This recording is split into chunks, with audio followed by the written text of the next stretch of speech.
नमस्कार दोस्तों, कैसे हैं आप लोग।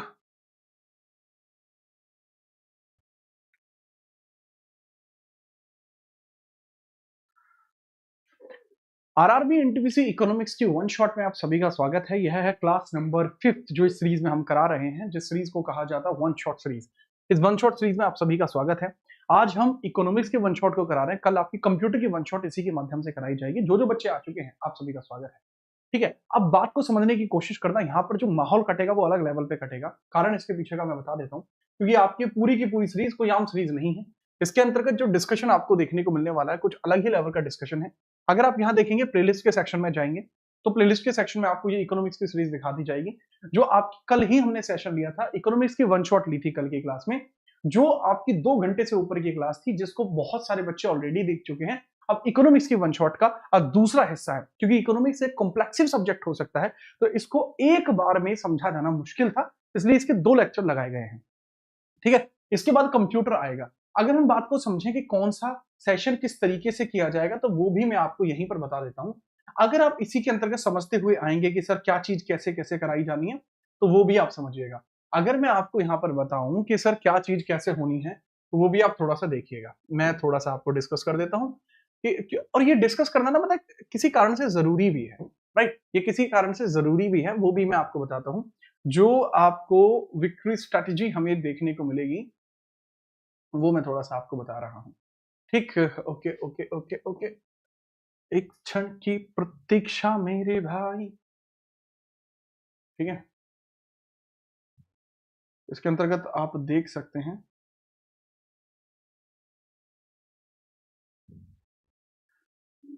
ठीक ठीक ठीक ठीक ठीक ठीक। दिख नहीं रहा है यार, गायब हो गया है, मिल नहीं रहा है। चलो कोई नहीं, मैं आपको वैसे ही बता देता हूँ। मैं आपको डायरेक्टली बता देता हूँ, कल आपकी कंप्यूटर की क्लास है, उसके अंदर आप सारे बच्चे आ जाना। हम एनटीपीसी के सीरीज को स्टार्ट करते हैं, समय नहीं लेते। ये लीजिए, पहला सवाल आपके सामने कंप्यूटर स्क्रीन पर ये रहा, आप मुझे बताओ। ठीक है, और ये मिक्स इकोनॉमिक्स चल रही है। कल वाली सीरीज को और आज वाली सीरीज को करने के बाद आपका मेजर पोर्शन इसके थ्रू कवर हो जाएगा। ठीक है, चलिए। भारत में राष्ट्रीय आय की गणना मिश्रित आय को किस क्षेत्र से संबंधित माना जाता है और इसे जीडीपी में किस विधि से शामिल किया जाता है। अगर हम बात करते हैं भारत के अंदर जो राष्ट्रीय आय की गणना की जाती है, उसके बारे में आप समझिएगा क्या रहता है। भारत में राष्ट्रीय आय की गणना में मिश्रित आय को किस क्षेत्र से संबंधित माना जाता है, उसे जीडीपी में किस तरीके से शामिल किया जाता है, इसके बारे में डिस्कशन कर दीजिए। बात करते हैं, सबसे पहले समझिएगा। अगर हम बात करते हैं ऐसी आय जो मिक्स्ड इनकम को किस सेक्टर में हम शामिल करेंगे, सर स्व नियोजित व्यक्तियों की आय जो होती है आय विधि से, मतलब जो income of the self employed होती है, इसको मिक्स इनकम कहा जाता है, और यह आपकी इनकम मेथड के अंदर शामिल की जाएगी। एक बात तो सिंपल थी, आपकी नेशनल इनकम को निकालने के आपके कई तरीके होते हैं। इनकम मेथड, एक्सपेंडिचर मेथड, ये दोनों मेथड आपको देखने को मिलते हैं, और प्रोडक्ट मेथड भी देखने को मिलता है। अब जो इसमें सबसे इंपॉर्टेंट मेथड माना जाता है वह इनकम मेथड ही माना जाता है, कि जो इनकम जनरेट होती है। तो इनकम मेथड, अब यहाँ पे इनकम जनरेशन की बात की गई थी, एक राष्ट्रीय आय की गणना में मिश्रित आय, आय है तो इनकम मेथड ही यूज होगा। बट जो मिक्स्ड इनकम होती है, ये किससे डायरेक्टली रिलेट करती है। मिक्स इनकम होती क्या है, मतलब जैसे किसान, दुकानदार, छोटे व्यवसायी जो भी इनकम प्राप्त करते हैं, उस इनकम को कहा जाता है आपकी मिक्स्ड इनकम कहा जाता है। इसमें वह श्रम व पूंजी दोनों का योगदान अलग अलग नहीं किया जा सकता, इसमें सेम टू सेम वो यूज किया जाता है। यह मुख्य रूप से आपके असंगठित क्षेत्रों के लिए होता है, जिसमें जीडीपी की गणना करनी हो। याद रखना, यह आपके कौन से होते हैं, असंगठित क्षेत्र आपके होते हैं। ओके, चलो दूसरे नंबर का सवाल बताइए। निम्नलिखित कथनों पर विचार करो और निम्नलिखित कथनों के बारे में आप जवाब दीजिए। आंसर की बात करते हैं, क्या होगा बताइए। पहले स्टेटमेंट की बात करते हैं। स्टेटमेंट की बात हम करते हैं, वो समझिए। जीडीपी डिफ्लेटर की गणना में केवल उपभोक्ता वस्तुओं की कीमत शामिल होती है। जीडीपी डिफ्लेटर के अंदर केवल प्राइसेस शामिल होती है कंज्यूमर गुड्स की। क्या यह सही है? जीडीपी डिफ्लेटर में उपभोक्ता वस्तुओं की होती है? नहीं सर, इसके अंदर सभी वस्तुओं की शामिल होती है। पहले ही समझ लीजिएगा, ठीक है, कि पहले ही आप समझ लीजिएगा जो जीडीपी डिफ्लेटर है, इसमें इंक्लूड केवल प्राइसेस कंज्यूमर गुड्स की नहीं होती। पहली बात तो ये गलत है। इसके अंदर जो शामिल होते हैं वो ऑल टाइप ऑफ गुड्स होते हैं। ऑल टाइप ऑफ गुड्स आपको देखने को मिलते हैं। अब कारण क्या है ऑल टाइप ऑफ गुड्स क्यों देखने को मिलते हैं, कि जीडीपी डिफ्लेटर का फॉर्मूला अगर मैं बात करता हूं, तो इसमें होता है नॉमिनल जीडीपी। जो नॉमिनल जीडीपी आपकी निकल कर आती है, नॉमिनल जीडीपी अपॉन जो रियल जीडीपी है, रियल जीडीपी है, इसको अगर हम मल्टीप्लाई करते हैं 1/1000, तब हमें पता लगता है कि सर मल्टीप्लाई बाय 1/1000 आपका जीडीपी डिफ्लेटर आपका निकल जाता है। ठीक है, याद रखेंगे, बहुत बढ़िया। ये आपका यहीं पर निकल के आता है, real GDP multiply by 1000 not 1000, multiply by 1000 आपको देखने को मिलेगा। ये जीडीपी डिफ्लेटर आपका निकल कर आ, तो ये जीडीपी डिफ्लेटर का फॉर्मूला हुआ। ठीक, इसके बारे में थोड़ा सा आप याद रखेंगे। दूसरे स्टेटमेंट में हम बात करते हैं कि सीपीआई, कंज्यूमर प्राइस इंडेक्स आधारित मुद्रास्फीति की तुलना में जीडीपी डिफ्लेटर अधिक व्यापक मूल्य माप है। जो जीडीपी डिफ्लेटर है, अगर हम बात करते हैं क्या ये सीपीआई में अधिक है कंज्यूमर प्राइस इंडेक्स के अंदर, क्या कंज्यूमर प्राइस इंडेक्स के अंदर क्या जीडीपी डिफ्लेटर जो होता है एक ब्रॉडर प्राइस मेजर कर सकता है compare to CPI based inflation? ये करेक्ट है। जो जीडीपी डिफ्लेटर है इसमें ज्यादा जानकारी आती है सीपीआई बेस्ड इन्फ्लेशन के मुकाबले। ये स्टेटमेंट बिल्कुल सटीक होगा कि सीपीआई आधारित मुद्रास्फीति की तुलना में जीडीपी डिफ्लेटर अधिक व्यापक मूल्य निर्धारित कर सकता है, क्योंकि सीपीआई केवल कंज्यूमर प्राइस इंडेक्स पे जारी होती है, जबकि जो जीडीपी डिफ्लेटर है वो कई सारे प्रकार से इस चीज की गणना कर सकता है। तो स्टेटमेंट भी सही होगा। तीसरा है, भारत में आरबीआई मौद्रिक नीति के लिए जीडीपी डिफ्लेटर को लक्ष्य मानता है। भारत में आरबीआई जो है मॉनेटरी पॉलिसीज के लिए क्या जीडीपी डिफ्लेटर को लक्ष्य मानता है? भारत में आरबीआई किसको इंडेक्स मानती है? कल मैंने बताया था बेटा, आरबीआई को अगर मॉनेटरी पॉलिसी बनानी है तो जीडीपी डिफ्लेटर को कभी नहीं मानेगा।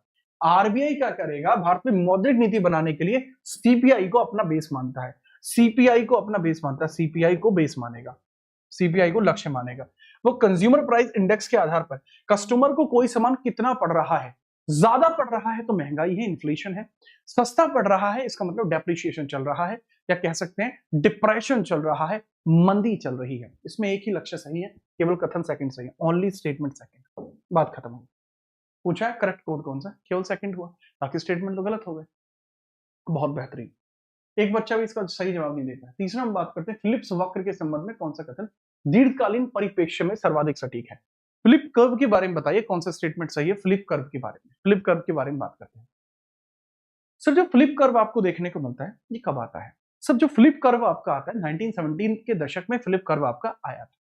अब इसी के बारे में बात करते हैं कि मिल्टर फ्रेडमैन और एडमंड फिलिप्स के द्वारा एक वक्र बनाया गया था। ठीक है, अब इसी को हम बात करते हैं ये कैसा होता है। फ्लिप कर्व होता किस लिए? सर यह बेरोजगारी में और महंगाई के अंदर एक वक्र बनाता है। ये बेरोजगारी और महंगाई के अंदर एक वक्र बनाता है। कैसे कैसे वक्र बनाता है? बेरोजगारी और महंगाई में। ओके, याद रखना। अब फ्लिप कर्व जो होता है यह कर्व क्रिएट होता है सर महंगाई यानी इन्फ्लेशन, महंगाई, और एक होता है इसके अंतर्गत महंगाई के साथ साथ बेरोजगारी। इन दोनों के अंतर्गत बेरोजगारी, इन दोनों के अंतर्गत ये कंसिडरेशन देता है, इन दोनों के अंदर एक रिलेशन देता है कि अगर महंगाई बढ़ेगी बेरोजगारी घटेगी, बेरोजगारी जो बढ़ेगी महंगाई घटेगी। तो ये इस प्रकार से दर्शाया जाता है। अब इसके अंतर्गत हम बात करते हैं कि कौन सा स्टेटमेंट सही है कौन सा स्टेटमेंट गलत है। पहला, दीर्घकाल में बेरोजगारी और मुद्रास्फीति जो होती है, जो दीर्घकाल देखने को मिलता है, लॉन्ग टर्म इंपैक्ट है, बेरोजगारी और मुद्रास्फीति के बीच नकारात्मक संबंध स्थायी रहता है, ऐसा नहीं है। रीजन क्या होता है? अगर महंगाई और बेरोजगारी बहुत लंबे स्तर तक रहे तो ये स्टैगफ्लेशन की कंडीशन बन जाती है। ये कैसे बन जाती है? स्टैगफ्लेशन बन जाता है। स्टैगफ्लेशन की स्थिति में फ्लिप वक्र नीचे की ओर खिसकता है, ये भी गलत है। देखो यार, अगर दीर्घकाल में बेरोजगारी और मुद्रास्फीति नकारात्मक संबंध इसमें स्थायी रहता है, ऐसा नहीं होता। यह एक लेवल के बाद जाकर यह स्टैग कर जाता है, रुक जाता है, यह स्थिर हो जाता है, नकारात्मक नहीं होता। मुद्रास्फीति के बीच नकारात्मक संबंध स्थायी नहीं रहता, यह आपका घटने लगता है, या कह सकते हैं यह आपका घटने लगता है, घटेगा, आपको देखने को मिलेगा, ना कि स्थायी रहेगा। स्टैगफ्लेशन की कंडीशन बनती है वो वाली, ये भी नहीं होगा क्योंकि इसमें फ्लिप वक्र नीचे की ओर खिसकता है, ये गलत है। जो फ्लिप वक्र है वो नीचे की ओर नहीं खिसकता, ठीक है, ये वक्र ऊपर की ओर खिसकता है, ऊपर की ओर जाता है, यह ऐसे स्लोप में बढ़ता चला जाएगा स्टैगफ्लेशन में, स्टैगफ्लेशन में बढ़े ना कि घटेगा। मिल्टन फ्रीडमैन ने फ्लिप वक्र को समर्थन देते हुए अल्पकाल और दीर्घकाल को समान बताया था, बिल्कुल नहीं। अल्पकाल और दीर्घकाल दोनों अलग अलग घटनाएं हैं, यह सेम घटनाएं नहीं होंगी, दोनों अलग अलग घटनाएं हैं। जो मिल्टन फ्रीडमैन है इसने फ्लिप वक्र का समर्थन देते हुए साथ के साथ दोनों को अलग अलग बताया है। करेक्ट आंसर है दीर्घकालीन फ्लिप वक्र ऊर्ध्वाधर होता है तथा प्राकृतिक बेरोजगारी दर पर स्थित रहता है, या प्राकृतिक बेरोजगारी के बारे में बात करेगा। ठीक है, चलिए, ठीक है, ओके। इसके बारे में थोड़ा सा आप याद रखेंगे, इसके बारे में थोड़ा सा आप याद रखेंगे, ओके, इसके बारे में थोड़ा सा आप याद रखेंगे, याद रहना चाहिए आपको, बातें समझ, ओके। आगे हम बात करते हैं चौथा, भारत में आधार वर्ष को जीडीपी गणना के लिए पुनर्संशोधित करने का मुख्य उद्देश्य क्या है और वर्तमान में कौन सा आधार वर्ष प्रयुक्त होता है, बताएं जरा। वर्तमान में आधार वर्ष कौन सा प्रयुक्त होता है, यह किस प्रकार से किया गया है, बताओ। इसमें एक छोटा सा डाउट है, थोड़ा सा इसमें अपडेट कर लेना, ऑप्शंस को चेंज कर लीजिए। मैं ऑप्शंस को चेंज कर देता हूं मेरे लाल। देखो मैं सही जवाब बता देता हूं, जो इसमें आधार वर्ष है वो चेंज हो चुका है, ये 2022-23 है आधार वर्ष, अब चेंज हो चुका है। ये सवाल जो है यह पुराने डेटा पे बन गया है, बट अभी आधार वर्ष जो है, जो आधार वर्ष है वह आपको देखने को मिलता है परिवर्तित। ठीक है, चलिए तो बहुत ध्यानपूर्वक समझना, करेक्ट आंसर 2022-23 होगा, ये सारे ही ईयर्स आप घटा दीजिए। अब मुझे जवाब दीजिए इसका, क्योंकि वर्ष तो सारे ही हटेंगे क्योंकि वर्ष गलत लिखे होंगे, पुराने वर्ष के बेसिस पर काम चल रहा है। अब हम बात करते हैं ध्यानपूर्वक मैं समझाने की कोशिश करता हूं। भारत में जीडीपी की गणना के लिए वर्तमान में सीएसओ के द्वारा इसको निर्धारित किया गया है। अब एनएसओ काम करता है 2019 के बाद से, 2019 के बाद से क्या चलता है, एनएसओ इस पे काम करता है। और यहां पर समझिएगा, संरचनात्मक के परिवर्तन को प्रतिबिंबित करना, टू रिफ्लेक्ट स्ट्रक्चरल चेंज, इसके लिए बेस ईयर का यूज किया जाता है, बेस ईयर का यूज किया जाता है। अगर देखो मेरे बारे में अगर आपसे कुछ बताया जाए कि मेरे जीवन काल में कैसा परिवर्तन चल रहा है, मैं बहुत ही प्यारे एग्जांपल से बताता हूं कि लास्ट ईयर की तुलना में, क्योंकि बेस ईयर होगा तो सेम ईयर में बताया जाएगा कि 2025 और 26 के अंदर, 2025 और 26 के अंदर मैं यहां पर मैं वजन को लेता हूं, हालांकि इनकम मुझे लेनी चाहिए बट इनकम मैं नहीं ले सकता पब्लिक प्लेटफॉर्म होने की वजह से, मैं लेता हूं मेरा वेट कितना है। यहां पर मैं बात करता हूं कि जो मेरा वेट है वो 95 किलोग्राम है, 95 किलोग्राम है। लास्ट ईयर के कंपैरिजन में तकरीबन 6 किलो बढ़ा है, लास्ट ईयर में 89 था और यहां तकरीबन 6 केजीज इसमें बेनिफिट हुआ है। लेकिन यही अगर मैं बेस ईयर के हिसाब से कंसीडर करूं, कि बेस ईयर मैं मानता हूं 2022-23 को, 2022 और 23 को आपका मैं बेस ईयर कंसीडर कर दूं कि 22-23 बेस ईयर है, तो 2022 और 23 के अंतर्गत जो मेरा वजन रहा था, मैं नॉर्मल वजन 75 केजी रहा था, 75 किलोग्राम कैटेगरी था, तो वहां से लेकर यहां तक का जो वजन है वो 20 किलोग्राम बढ़ गया है। तो ये स्ट्रक्चरल चेंज है, यहाँ के 6 किलोग्राम के मुकाबले ये जो वजन है ये संरचनात्मक परिवर्तनों को प्रतिबिंबित करता है, ये स्ट्रक्चर डिफरेंस को दर्शा रहा है, कि स्ट्रक्चरली डिफरेंस को दर्शा रहा है कि भाई 20 केजी बढ़ा है, जो स्ट्रक्चर डिफरेंस को दर्शाता है। इसके अंदर एक सही हमें ब्यौरा पता लग पाता है कि सही ब्यौरा कितना बढ़ा है कितना घटा है। ठीक है, तो जो रियल होता है, रियल आपका जो होता है वो बेस को काउंट करके निकाला जाता है। ठीक है, तो अगर हम बात करते हैं जो रियल बेस ईयर होता है ये यूज किस में होता है, ये जीडीपी की गणना कौन सी की करता है सर, ये रियल जीडीपी की गणना करता है। नॉमिनल जीडीपी जो होती है वो केवल गत वर्ष की होती है, वो 95 किलोग्राम गत वर्ष है। और अगर हम बात करते हैं ये आपका जो रियल जीडीपी है ये गत वर्ष का नहीं है, यह रियल है, यह आपका आधारित है एक बेस ईयर पे। बहुत बढ़िया। पांचवा सवाल, निम्नलिखित कथनों पर विचार करिए, अगला स्टेटमेंट भी, अगला इकोनॉमिक्स का क्वेश्चन भी स्टेटमेंट बेस है, इसकी भी थोड़ा सा डिस्कशन करते हैं, बहुत बेहतरीन है। डब्ल्यूपीआई सेवा क्षेत्र की वस्तुओं को शामिल किया जाता है, जो होलसेल प्राइस इंडेक्स है इसमें सर्विस सेक्टर की चीजों को शामिल किया जाता है। यार फिर से वही बात, यार डब्ल्यूपीआई निकालो, ठीक है, ये कुछ भी आप निकालिए, डब्ल्यूपीआई निकालिए, सीपीआई निकालिए, पीपीआई निकालिए, प्रोडक्ट प्राइस इंडेक्स निकालिए, तीनों के अंदर एक बात कॉमन होगी, इसमें सभी प्रकार के प्रोडक्टों को इसमें शामिल किया जाएगा, सभी प्रकार के प्रोडक्ट इसमें शामिल किए जाएंगे, सभी प्रकार के प्रोडक्ट शामिल होंगे, सभी प्रकार की वस्तुएं शामिल होंगी, सभी प्रकार की वस्तुएं शामिल होंगी, वस्तुएं शामिल होंगी, सभी प्रकार की वस्तुएं शामिल इसमें होंगी। पहला पॉइंट ये रहा। भारत में सीपीआई की गणना एमओएसपीआई के द्वारा की जाती है। भारत में सीपीआई की गणना ministry of statistics and programme implementation, ministry of statics, ministry of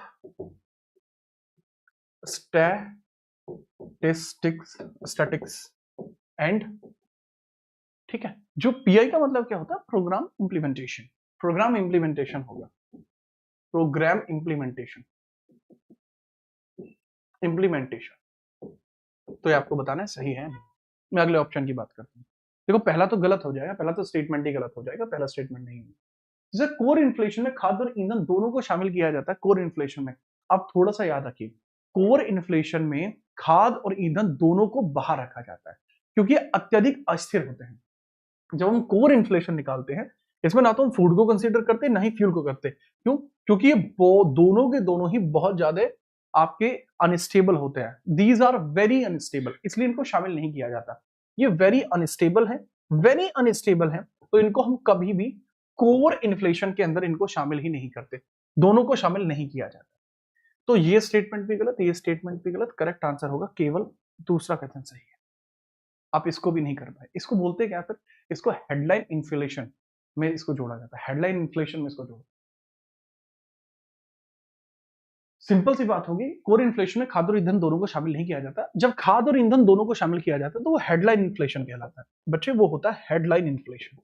headline inflation पढ़ा है कभी? कहां से पढ़ोगे? ध्यान तो चला जाता है फेक वीडियो देखने में, पूरे दिन देखते हो। पढ़ने पे ध्यान दिया है तुमने कभी? आगे हम बात करते हैं, ये लीजिए 6वें नंबर का सवाल है। क्वांटिटेटिव इजीनेस या क्वांटिटेटिव ईजिंग क्यूई और ऑपरेशन ट्विस्ट के बीच मूल अंतर क्या है? इन दोनों के बीच मुझे एक मूल अंतर बता दीजिए कि हाँ सर इन दोनों के अंदर मूल अंतर ये आपको देखने को मिलेगा। मूल अंतर है क्या इसका? ठीक है, थोड़ा सा हम बात करते हैं। पहले ही ऑप्शन को देखता हूं, ठीक है चलिए। क्यूई, क्यूई में केंद्रीय बैंक नई मुद्रा छापकर ब्रांड खरीदता है, बहुत बढ़िया। ऑपरेशन ट्विस्ट में पोर्टफोलियो पुनर्संतुलन होता है। सर क्यूई जो होता है, क्वांटिटेटिव ईजिंग जो होता है, इसमें बैंक क्या करता है? क्वांटिटेटिव बैंक में जो सेंट्रल बैंक है हमारा, वो नई मुद्रा छापकर एक ब्रांड खरीदता है, पहला पॉइंट है। दूसरा पॉइंटर आपको यहां देखने को मिलता है ऑपरेशन ट्विस्ट, इसमें पोर्टफोलियो पुनर्संतुलन होता है। ऑपरेशन ट्विस्ट के अंदर क्या होता है? इन्वॉल्व पोर्टफोलियो रीबैलेंसिंग, इसमें पोर्टफोलियो की रीबैलेंसिंग होती है। अगर मैं सच बात बताऊं, जो क्यूई होता है वो बैलेंस शीट का आकार बढ़ता है, उससे बैलेंस शीट का आकार बढ़ेगा। अगर वो नई मुद्रा बढ़ाएगा, बैलेंस शीट का आकार बढ़ेगा, तो बाजार में तरलता आएगी। इसमें बाजार में तरलता आती है। जब जो क्यूई होता है तो मार्केट में लिक्विडेशन बढ़ जाता है, तो इससे मार्केट लिक्विडेशन बढ़ जाता है, लिक्विडेशन आपका बढ़ जाता है, मार्केट लिक्विडेशन बढ़ेगा, मार्केट लिक्विडेशन इसके अंदर बढ़ेगा, मार्केट लिक्विडेशन इसमें बढ़ जाएगा। और अगर ऑपरेशन ट्विस्ट की मैं बात करता हूं, ऑपरेशन ट्विस्ट की मैं बात करता हूं, तो ऑपरेशन ट्विस्ट के अंदर जो सेंट्रल बैंक होता है वह अल्पकालीन सरकारी प्रतिभूति बेचकर दीर्घकालीन प्रतिभूतियां खरीदता है। इससे बैलेंस शीट का कुल आकार नहीं बदलता, लेकिन इसको यील्ड कर्व इससे प्रभावित होता है। जो हमारा यील्ड कर्व है वो इससे प्रभावित, ठीक बात है। बात को समझना, इसमें पोर्टफोलियो पुनर्संतुलन होता है। रीजन क्या होता है इसमें? यह है अपने शॉर्ट टर्म कि जितने भी इन्वेस्टमेंट इसके द्वारा किए जाते हैं, जो शॉर्ट टर्म के इन्वेस्टमेंट होते हैं, उनको ये बेच डालेगा। शॉर्ट टर्म की सिक्योरिटीज बेच के लॉन्ग टर्म खरीदेगा, शॉर्ट टर्म्स की सिक्योरिटीज को बेच देगा, सिक्योरिटीज को बेचकर, सिक्योरिटीज बेचकर बेचकर लॉन्ग टर्म सिक्योरिटीज खरीदेगा, टीज को बेचकर लॉन्ग टर्म सिक्योरिटीज खरीदेगा, लॉन्ग टर्म सिक्योरिटीज खरीदेगा, सिक्योरिटीज खरीदेगा, ये इसके अंतर्गत किया जाता है। तो करेक्ट बात करते हैं तो बिल्कुल परफेक्ट है। अब क्योंकि भाई शॉर्ट टर्म बेचकर लॉन्ग टर्म खरीदी गए, बैलेंस शीट तो सेम रहेगी ना, बैलेंस शीट तो सेम रहेगी, इसी को तो ट्विस्ट बोला जाता है। करेक्ट आंसर पहला ही है। क्वांटिटेटिव एप्टीट्यूड केवल अल्पकालिक बॉन्ड के लिए है? ऐसा बिल्कुल नहीं है सर, ये तो नया बॉन्ड खरीद सकता है, ये बॉन्ड है, बॉन्ड ना कि ब्रांड। नया बॉन्ड है, नया बॉन्ड खरीदता है, लेकिन ऐसा नहीं है कि सिर्फ ये शॉर्ट टर्म हो, ये लॉन्ग टर्म भी हो सकता है। ऑप्शन ट्विस्ट केवल दीर्घकालीन बॉन्ड के लिए, दोनों के लिए है। क्योंकि बैलेंस शीट नहीं बदलती, क्योंकि में बैलेंस शीट बदलती है, ठीक है। मार्केट का लिक्विडेशन बढ़ता है, बैलेंस शीट बदलती है, ऑपरेशन ट्विस्ट से बढ़ती है, इसमें स्थिर रहती है। आरबीआई ने कभी इसका यूज किया है? आरबीआई ने 2019 और 20 में इसका यूज किया था। आरबीआई यूज्ड इन 2019-20, आरबीआई ने इसको यूज किया, आरबीआई यूज्ड दिस इन 2019-20, 2019 और 20 में आरबीआई ने इसका यूज किया है। 6वें नंबर का सवाल है, लीजिए 7वां। भारत में एसएलआर के बारे में निम्नलिखित में से कौन सा कथन असत्य है? एसएलआर के बारे में कौन सा कथन असत्य है, बताइए बताइए। अच्छा, एसएलआर तो हर कोई जानता है, सॉलिडिटी लिक्विडिटी रेट, इसको तो हर कोई जानता है। स्टैट्यूटरी लिक्विडिटी रेट हर कोई जानता है। बेटा सवाल मुझे पता है, तुम नहीं कर पा रहे, इसमें कोई नई बात नहीं है कि आप सवाल नहीं कर पा रहे, इसमें बिल्कुल नई बात नहीं है कि आप इन सवालों को नहीं कर पा रहे। अगर सवाल लल्लू होते तो बच्चों की संख्या ज्यादा होती, ये बात भी मैं समझता हूं। अगर मैं इकोनॉमिक्स के अंदर वही लल्लू सवाल कराऊंगा तो इसमें मेरी जो वो है ना, जो ट्रेडमार्क है जीटाना नाम से जो चलता है कि अच्छे सवाल, नए सवाल करने, तो यहाँ वो खराब हो जाएगा। कराने के लिए मुझे भी बड़ा मजा आता कि मैं लल्लू लल्लू सवाल कराता, एक बार में टिक करके मैं भी निकल जाता, तुम भी राजी हो जाते, आए हाय हाय हमने तो सवाल कर दिए। पेपर में जाते तुम हंसते नजर आते, फिर बाकी शिक्षकों की भांति तुम मुझे भी यही कह रहे होते, पढ़ाया हुआ तो तुम्हारा आता नहीं है। हमारा बहुत सिंपल रहता है, हम अच्छे सवाल कराते हैं पेपर के लेवल पे, पेपर में आएगा यहीं से आएगा। आप अपने जो बच्चे हैं जो याद रख पाएंगे उनके पेपर अच्छे होंगे, जो नहीं याद रख पाएंगे वो दोबारा देखेंगे तो याद हो जाएगा, लेकिन जो बाहर के बच्चे उनका खेल खराब है। दूसरी बात, जो बच्चे सोच रहे हैं इकोनॉमिक्स कैसे करें, बेटा इकोनॉमिक्स को मैं खुद आपको यूट्यूब पे वीडियो फॉर्मेट में अपलोड करने वाला हूं। स्टैच्यू लिक्विडिटी रेट के बारे में बात करते हैं। मैं पहले आपको बता दूं, आरबीआई एसएलआर को 18% से लेकर और कितना, मतलब अभी वर्तमान में 18% है, करंटली कितना है 18% है। और एसएलआर की जो हम बात करते हैं, इसका हिसाब किताब कितना रह सकता है, एसएलआर 0% से लेकर 40% तक यह जा सकता है। 0% से लेकर 40% तक आपका एसएलआर जा सकता है। ये पॉइंट बहुत सिंपल है, ठीक है। चलो, दूसरी बात है कि एसएलआर में बैंक सरकारी प्रतिभूतियां, स्वर्ण और आरबीआई अनुमोदित प्रतिभूतियां रख सकता है। तो सच बताऊं तो स्टेटमेंट सही है। पूछा है कि इनकरेक्ट क्या है, बिल्कुल रख सकता है। एसएलआर में बैंक सब कुछ ये चीजें रख सकता है। दूसरा, एसएलआर की गणना नेट डिमांड और टाइम लाइबिलिटीज के हिसाब से होती है। स्टेटमेंट भी सही है, ये स्टेटमेंट बिल्कुल करेक्ट होगा। एसएलआर घटने से बैंकों के पास ऋण देने की क्षमता बढ़ती है। अगर एसएलआर कम होगा तो बैंक ज्यादा ऋण दे पाएंगे, ऑब्वियस सी बात है, बिल्कुल दे पाएंगे। वर्तमान में एसएलआर की न्यूनतम सीमा 40%। बेटा न्यूनतम 40 नहीं है, अधिकतम 40 है। करेक्ट आंसर टी, न्यूनतम 40 नहीं है, अधिकतम 40 है। ये गवर्नमेंट बोरोइंग्स को आसान बनाता है, कि गवर्नमेंट की जो बोरोइंग्स है वो आसान रहे, इसके अंतर्गत यह बताया जाता है। इसके बारे में याद रखा जाएगा, ठीक है। चलिए, ओके ओके, आगे हम बात करते हैं। लीजिए अगले सवाल की तरफ चर्चा करते हैं। ये रहा 8वें नंबर का सवाल। 8वें नंबर के सवाल के बारे में थोड़ी चर्चा कर लेते हैं। देखिए जरा, भारत में प्रॉम्प्ट करेक्टिव एक्शन होता है, पीसीए होता है, ढांचा केवल सरकारी बैंकों पर लागू होता है। भारत में प्रॉम्प्ट करेक्टिव एक्शन यह केवल और केवल पीसीए पर लागू होता है, ठीक है। बहुत बेहतरीन, सरकारी बैंकों पर लागू होता है। पीसीए ढांचे में कैपिटल एडिक्वेसी, एसेट क्वालिटी और प्रॉफिटेबिलिटी तीनों को ट्रिगर पैरामीटर के तौर पर उपयोग किया जाता है, और पीसीए ढांचे के अंतर्गत आने वाले बैंक नई शाखाएं नहीं खोल सकते। पहली बात तो आप ये पीसीए समझ लीजिए, आखिरकार ये पीसीए क्या होता है। प्रॉम्प्ट करेक्टिव एक्शन है, यह आरबीआई के द्वारा लागू किया जाता है, आरबीआई के द्वारा लागू किया जाता है, और हम इसके बारे में थोड़ी सी चर्चा करते हैं। प्रॉम्प्ट करेक्टिव एक्शन ढांचा केवल सरकारी बैंकों पर लागू होता है, ये स्टेटमेंट गलत है। ये शेड्यूल्ड बैंकों पर लागू होता है। ये कहां पे होता है, ये शेड्यूल बैंकों पर लागू होता है। और शेड्यूल बैंक कौन से होते हैं, ये आरबीआई के अंदर उल्लेखित किए गए हैं। आरबीआई का एक एक्ट है, आरबीआई एक्ट 1934, उसकी धारा है धारा नंबर 2, उसकी अनुसूची है, आरबीआई एक्ट की अनुसूची, सॉरी धारा नहीं, आरबीआई एक्ट की अनुसूची, अनुसूची नंबर 2, अनुसूची 2 के अंदर इनका उल्लेख है। मेरे लाल, पीसीए जो होता है ढांचा केवल सरकारी बैंकों पर लागू नहीं होता, ये अनुसूचित बैंकों पर लागू होता है।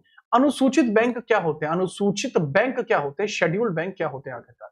सर शेड्यूल्ड बैंक होते क्या, शेड्यूल्ड बैंक क्या होते हैं।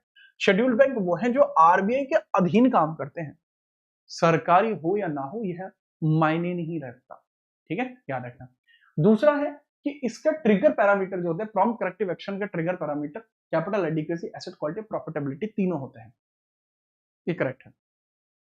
पीसीए ढांचे के अंतर्गत आने वाले बैंक नई शाखाएं नहीं खोल सकते, ये भी स्टेटमेंट करेक्ट है। अगर पीसीए लगाया क्यों जाता है, जिससे कि बैंक की प्रॉफिटेबिलिटी बढ़े, सहकारी बैंकों तक इसको विस्तृत है, ठीक है। अगर हम बात करते हैं, ये प्रॉफिटेबिलिटी बढ़ाने के लिए ही किया जाता है। बात आई समझ में, आरबीआई एक्ट पे ही निर्भर करता है। और पीसीए का जो जिक्र है वो आरबीआई एक्ट में ही किया गया है, ये जिक्र भी आरबीआई एक्ट में ही किया गया है।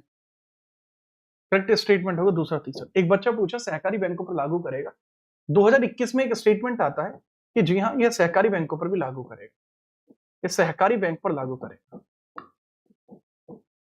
सहकारी बैंक पर यह लागू करेगा। आगे हम बात करते हैं अगला सवाल। राम राम मास्टर, राम राम भाई रिक्की। 9वें नंबर का सवाल बताइए, लेफर कर्व का सार क्या है और उसकी भारत कर नीति के संदर्भ में क्या महत्व है। लेफर के बारे में बात करते हैं। लेफर को बहुत सारे लोग लोफर के तौर पर पढ़ते हैं, आसान हो जाएगा। Beyond an optional tax rate, tax revenue starts to decline. एक इष्टतम कर दर से अधिक दर पर कर राजस्व घटने लगता है।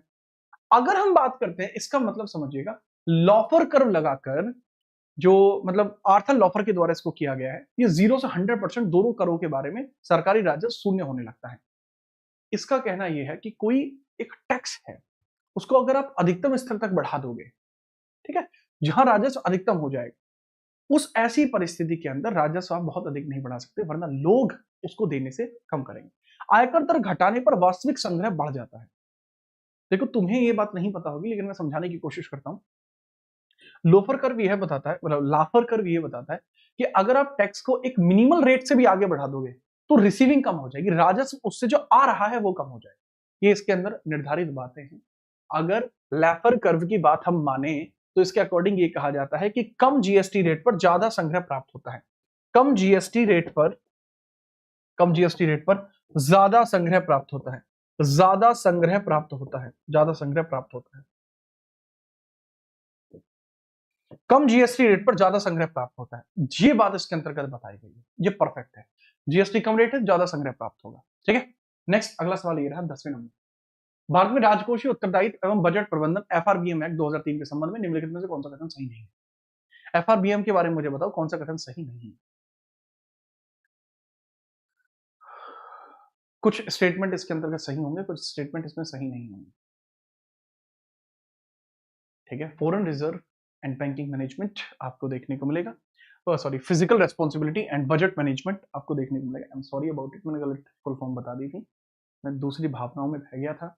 बात को समझिएगा, physical responsibility and budget management act है, physical responsibility and budget management act है जो 2003 में आपका आता है। एफआरबीएम राजकोषीय घाटे को जीडीपी के 3% तक सीमित करने का लक्ष्य रखता है, लक्ष्य यही है।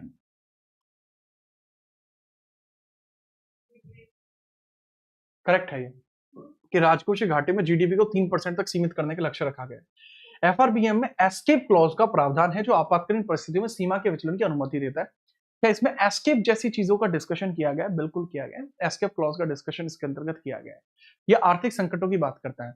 इसमें कितने विचलन की अनुमति है? विचलन की अनुमति देता है सर 0.5 का इसके अंतर्गत विचलन है, 0.5% इसमें कम या ज्यादा टैक्सेस बाकी रेट्स को किया जा सकता है। एनगेन सिंह समिति की सिफारिश पर एफआरबीएम एक्ट में 2018 में संशोधन किया गया था, बिल्कुल किया गया था। इफेक्टिव रेवेन्यू डेफिसिट को शून्य कर दिया गया था, इफेक्टिव रेवेन्यू डेफिसिट को शून्य कर दिया गया था इसमें। और अगर हम बात करते हैं एफआरबीएम एक्ट के अंतर्गत राजस्व घाटे को समाप्त करना अनिवार्य है, बिल्कुल गलत है, ये स्टेटमेंट गलत है। जो डी स्टेटमेंट है यह पूरी तरीके से गलत होगा। कोविड 19 के दौरान एस्केप जो आपका प्लान था, एस्केप जो पूछा ना, एस्केप क्लॉज, ये कोविड 19 में यूज हुआ है। ठीक है, याद रखना, डी स्टेटमेंट के बारे में कभी डिस्कशन हुआ नहीं। आगे बढ़िए 11वां सवाल। ट्विन बैलेंस शीट प्रॉब्लम, दोहरी बैलेंस शीट समस्या में भारत से क्या अभिप्राय है? ट्विन बैलेंस शीट के बारे में बताएं।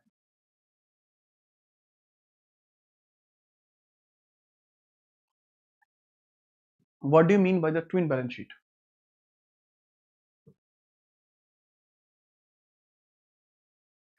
देखो, ट्विन बैलेंस शीट के बारे में बात करते हैं, इसके अंतर्गत क्या चर्चा की जाती है?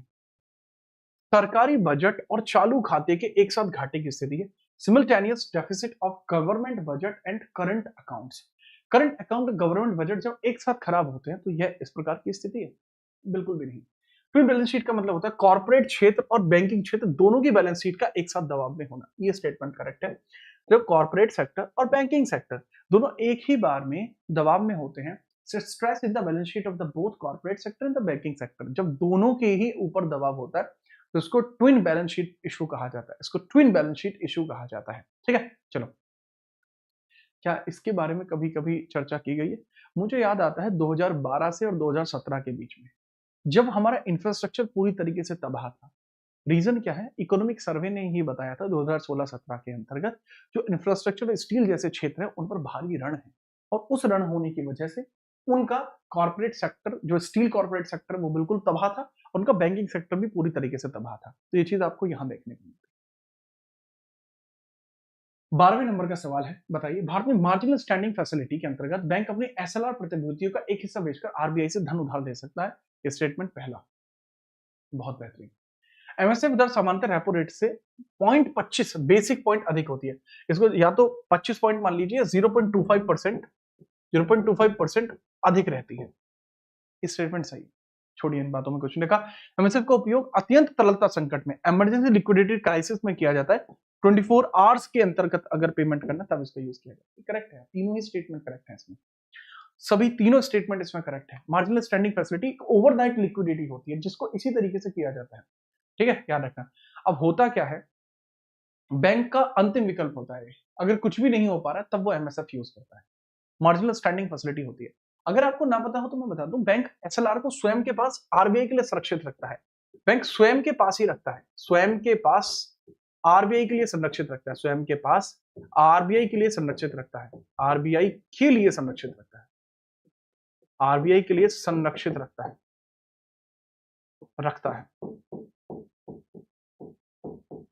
स्वयं के पास आरबीआई के लिए संरक्षित रखता है, ये है इंपॉर्टेंट बात। आरबीआई का रेपो रेट 5.25 है, और अगर हम रेपो रेट की बात करें वर्तमान 5.25 है, तो एमएसएफ कितना होगा, 5.75 होगा, 5.50 होगा। बात आई समझ में? मेरे ख्याल से तो आप समझ पाए होंगे, ये ओवरनाइट लिक्विडिटी का केस है, ठीक है। चलो आगे बढ़ते हैं। 12वां से 13वां सवाल, इम्पॉसिबल ट्रिनिटी, असंभव त्रिगुण के सिद्धांत के अनुसार निम्नलिखित में से कौन सा संयोजन एक साथ संभव नहीं है? आप बताइए कौन से इसमें से ऐसी चीज है जो एक साथ नहीं हो सकता? Fixed exchange rate, free capital flow और इंडिपेंडेंट मॉनेटरी पॉलिसी। एक इंडिपेंडेंट मॉनेटरी पॉलिसी, ये तीनों ऐसी चीजें हैं जो कभी एक साथ नहीं हो सकती।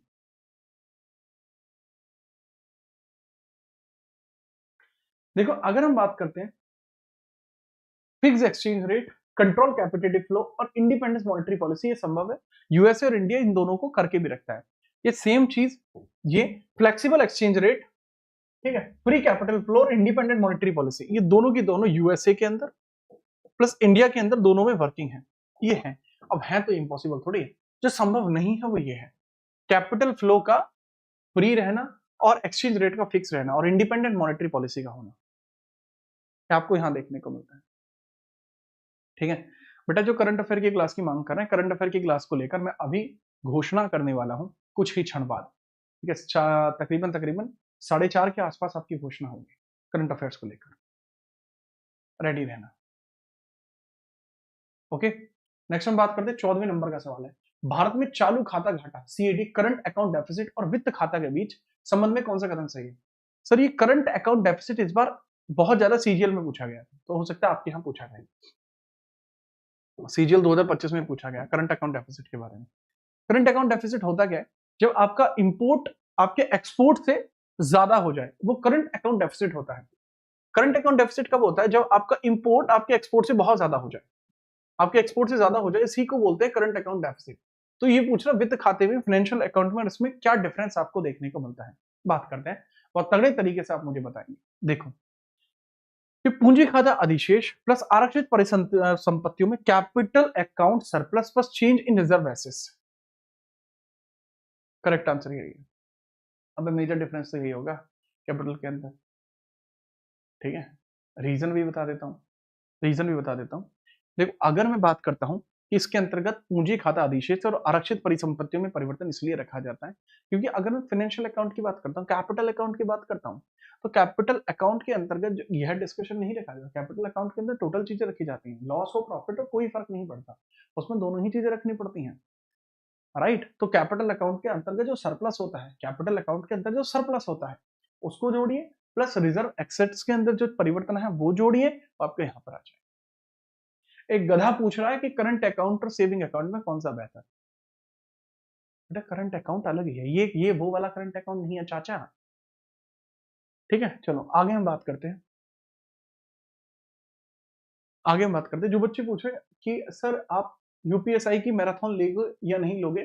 बेटा यूपीएसआई की मैराथन लगी हुई है, इसका मतलब है मैराथन होगी, उसमें कोई परिवर्तन थोड़ी है, क्या बात कर रहे हो, परिवर्तन थोड़ी है। अगर एक बार बोल दिए तो बोल दिए। आपकी क्लास लाइव है, यूपीएसआई की लाइव है क्लास, आज शाम को 7 बजे लेंगे, क्या बात कर रहे हो, भौकाल आज भी जा रही है, अद्भुत अद्भुतास।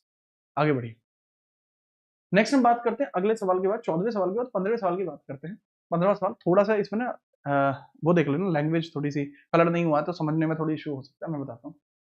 भारत में मिनिमम सपोर्ट प्राइस की सिफारिश commission for agriculture cost and prices CACP करती है। पहला स्टेटमेंट ये है, क्या सीएसीपी इस बात की सिफारिश करती है? तो मैं आपको एक छोटी सी चीज में बता देता हूँ, जी हाँ, सीएसीपी के द्वारा ही यह कथन कहा गया था कि यही भारत के अंतर्गत कमिटी फॉर एग्रीकल्चर CACP है, यही करती है सिफारिश। वाला स्टेटमेंट 100% सही है, गलत नहीं हो सकता। दूसरा, MSP पर खरीद की गारंटी भारत में उपलब्ध है। MSP पर खरीद की गारंटी, कानूनी गारंटी भारत में उपलब्ध है, ये इंपॉर्टेंट है। भारत में MSP की खरीद की कोई गारंटी उपलब्ध नहीं है, ये भारत के प्रशासन का कोई निर्णय होता है, ये कहीं पर लिखा हुआ नहीं है। ये जो स्टेटमेंट है कि MSP हो है, जो आपकी मिनिमम सपोर्ट प्राइस है, यह हमारा केवल एक एडमिनिस्ट्रेटिव डिसीजन होता है, यह केवल एक प्रशासनिक निर्णय है, यह केवल और केवल एक प्रशासनिक निर्णय है। इसको लेकर कोई कानून नहीं है, इसको लेकर कोई लीगल बाउंडेशंस नहीं है, इसको लेकर कोई लीगल बाउंडेशंस नहीं है, तो स्टेटमेंट गलत है। CACP केंद्रीय कृषि मंत्रालय के अधीन एक संविधिक निकाय है। बेटा अगर संविधिक होता, अगर ये संविधिक होता तो इसके लिए आर्टिकल होना चाहिए था, बट इसके लिए कोई आर्टिकल नहीं है, ये एक स्टैच्यूरी निकाय है। क्यों? क्योंकि CACP को बनाया जाता है स्टैच्यूरी, इसके लिए 1965 में एक एक्ट आता है, 1965 में इसके लिए एक अधिनियम आया है, तब ये बना है, तो ये एक स्टैच्यूरी एक्ट हो गया। बेटा 1965 में इसके लिए एक्ट आता है और उसके बाद ही ये बनता है, तो इसकी वजह से स्टैच्यूरी बॉडी है। स्टैच्यूरी बॉडी आपको देखने को मिल जाएगी। स्टैच्यूरी बॉडी का मतलब क्या होगा? ये एक संविधिक निकाय है, यह एक संविधिक निकाय है। संविधिक निकाय आपको यह देखने को मिलेगा, संविधिक निकाय आपको यह देखने को मिलेगा। दिस इज संविधिक निकाय। ये क्या है मेरे लाल? ये संविधिक निकाय। बात आई समझ में? किसके लिए एक्ट है? तो पहला ही स्टेटमेंट सही है केवल मतलब ये MSP का था, मिनिमम सपोर्ट प्राइस का था। ठीक है, चलो। MRP की फुल फॉर्म क्या होती है? मिनिमम रिटेल प्राइस होता है, sorry maximum retail price, maximum retail price. गिनी कोएफिशिएंट के बारे में कौन सा कथन सर्वाधिक उचित है बताइए? देखो इसमें सही स्टेटमेंट दो हैं, बट आपको मैक्सिमम सही कौन सा है वो चुनिए। फुल फॉर्म बताओ।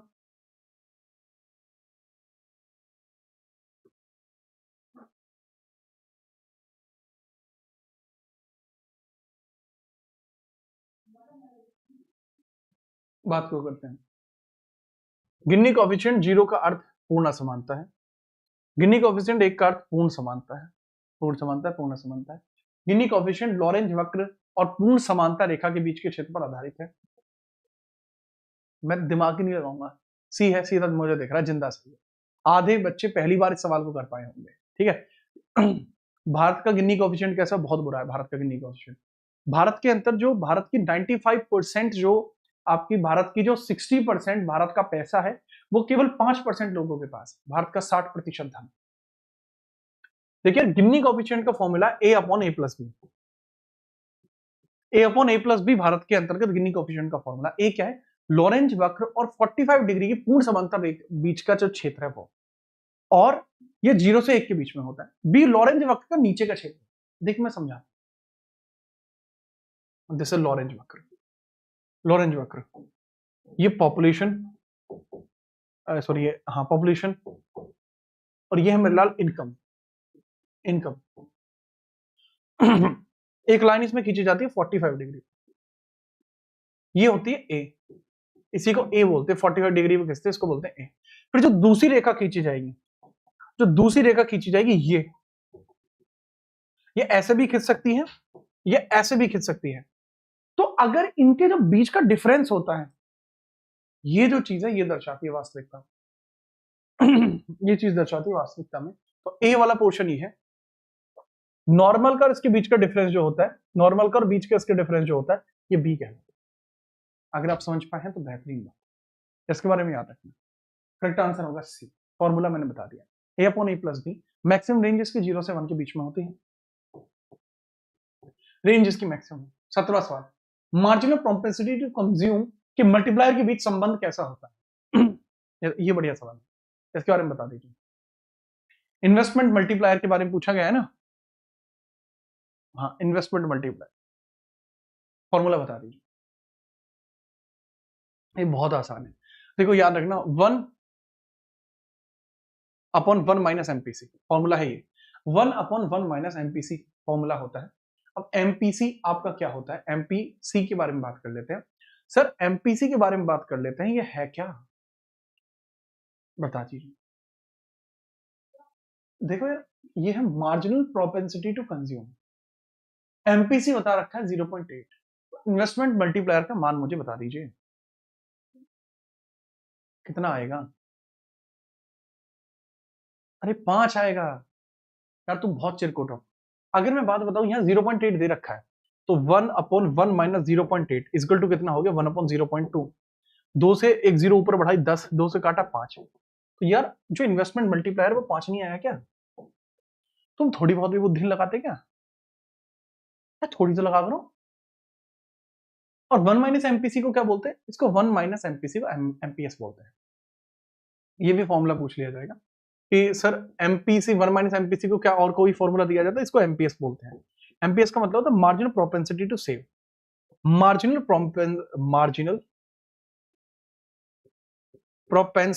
Propensity to save, marginal propensity to save होगा।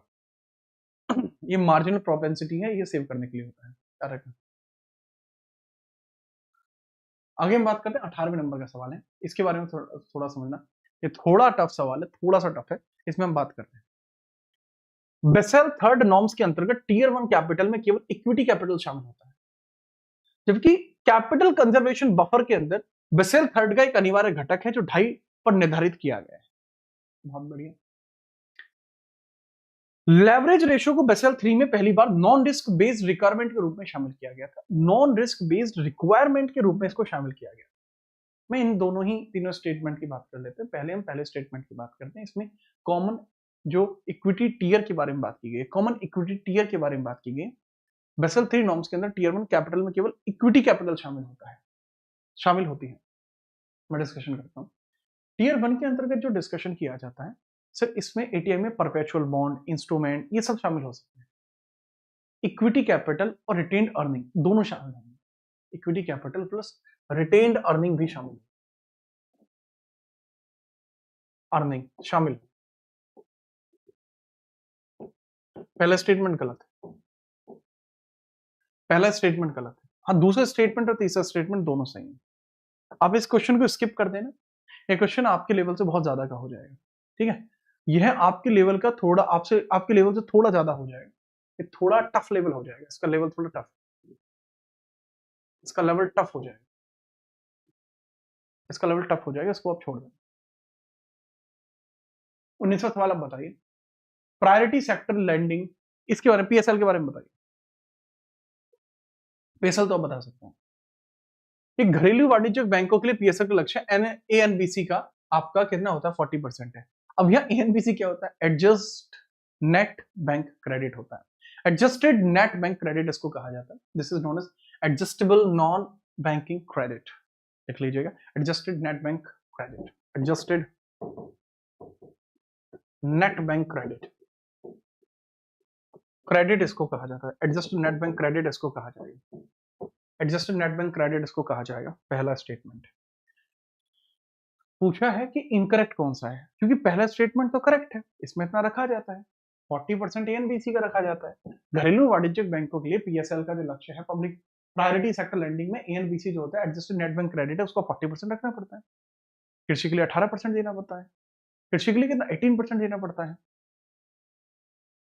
अच्छा, दिखा भी है, कृषि एएनबीसी का 18% करेक्ट है। कृषि के लिए पीएसएल लक्ष्य 18% है। ठीक है, पीएसएल क्षेत्र जो वाणिज्यिक बैंक है उनके लिए 40% है, ये भी करेक्ट है। विदेशी बैंक 20 से अधिक शाखाओं वाले के लिए पीएसएल का लक्ष्य 40% रखा जाएगा। जिसकी 20 से अधिक शाखाएं हैं, बिल्कुल रखना। अगर कोई भारत के अंदर विदेशी बैंक है और 20 से अधिक शाखाएं रखता है तो उसको पीएसएल को मेंटेन रखना मजबूरी है, ये भी सही है। स्मॉल एंड मार्जिनल फार्मर्स के लिए उपलक्ष्य 8% का नहीं है। अगर स्मॉल एंड मार्जिनल बैंकर्स के लिए बात करते हैं तो वो 10% का है, ना कि 8। मेरे लिए 8% नहीं है, ये 10% है। तो करेक्ट आंसर इसमें हो जाएगा डी। मैं दावे के साथ कह सकता हूं यह प्रश्न आपने आज से पहले कभी नहीं पढ़ा। ऐसा ही है, कोई बात नहीं, आगे बढ़ते हैं। 20वें नंबर का सवाल, नीति आयोग भारत में योजना आयोग की तरह ही राज्यों को ग्रांट आवंटित कर सकता है। ये लो आपके लेवल का सवाल आ गया। अब इसके बारे में करने में भाई बहुत मारूंगा अगर ये भी गलत कर दिया। ये मैंने कल समझाया था आपको, ठीक है, ये मैंने समझाया। अरे मैंने खुद ही बनाया, मुझे लग रहा है गलती से टफ बन गए।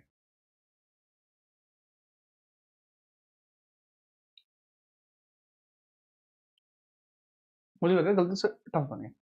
नीति आयोग भारत में योजना आयोग की तरह राज्यों को ग्रांट आवंटित कर सकता है? नहीं कर सकता। पहला स्टेटमेंट गलत है।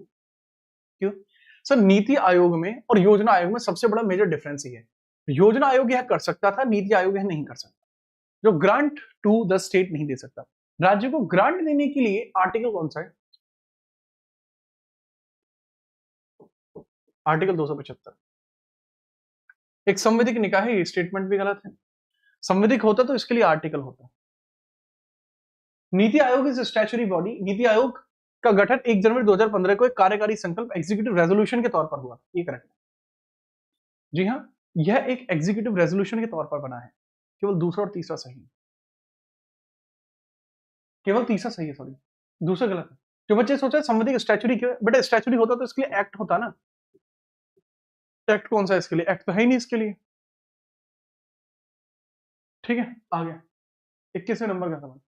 यील्ड कर्व के संदर्भ में इन्वर्टेड यील्ड कर्व का क्या निहित अर्थ है? इन दोनों में डिफरेंस बताइए।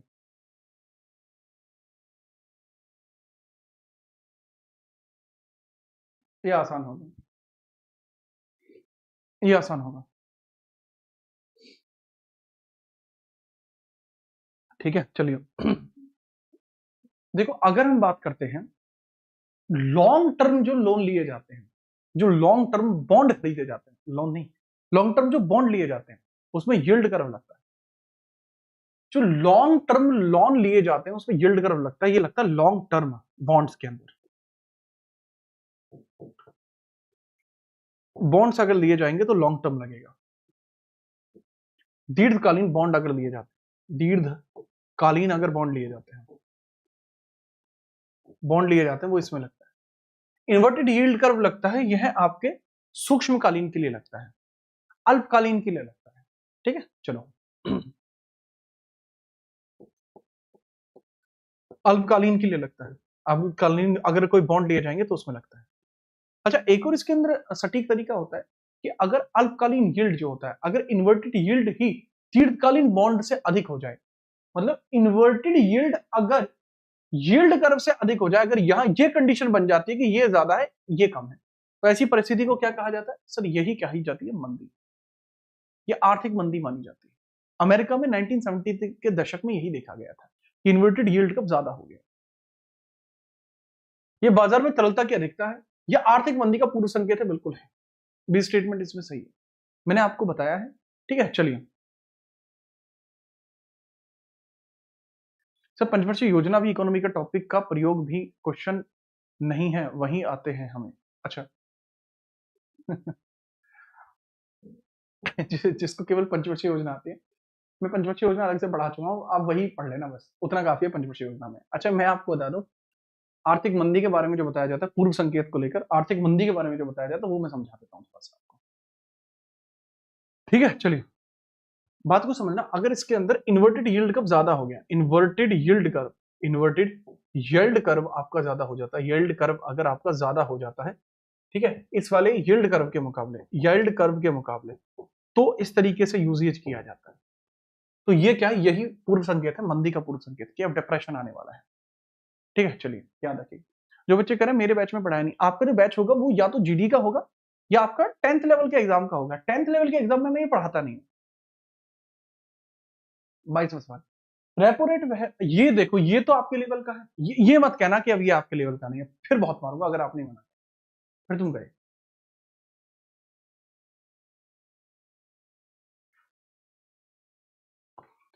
रेपो रेट वह दर है जिस पर आरबीआई बैंकों को अल्पकालीन ऋण देता है। छोटा सा लोन आरबीआई के द्वारा दे दिया गया, तो यह इसी प्रकार से देखने को मिलता है। सर ये है बिल्कुल सटीक।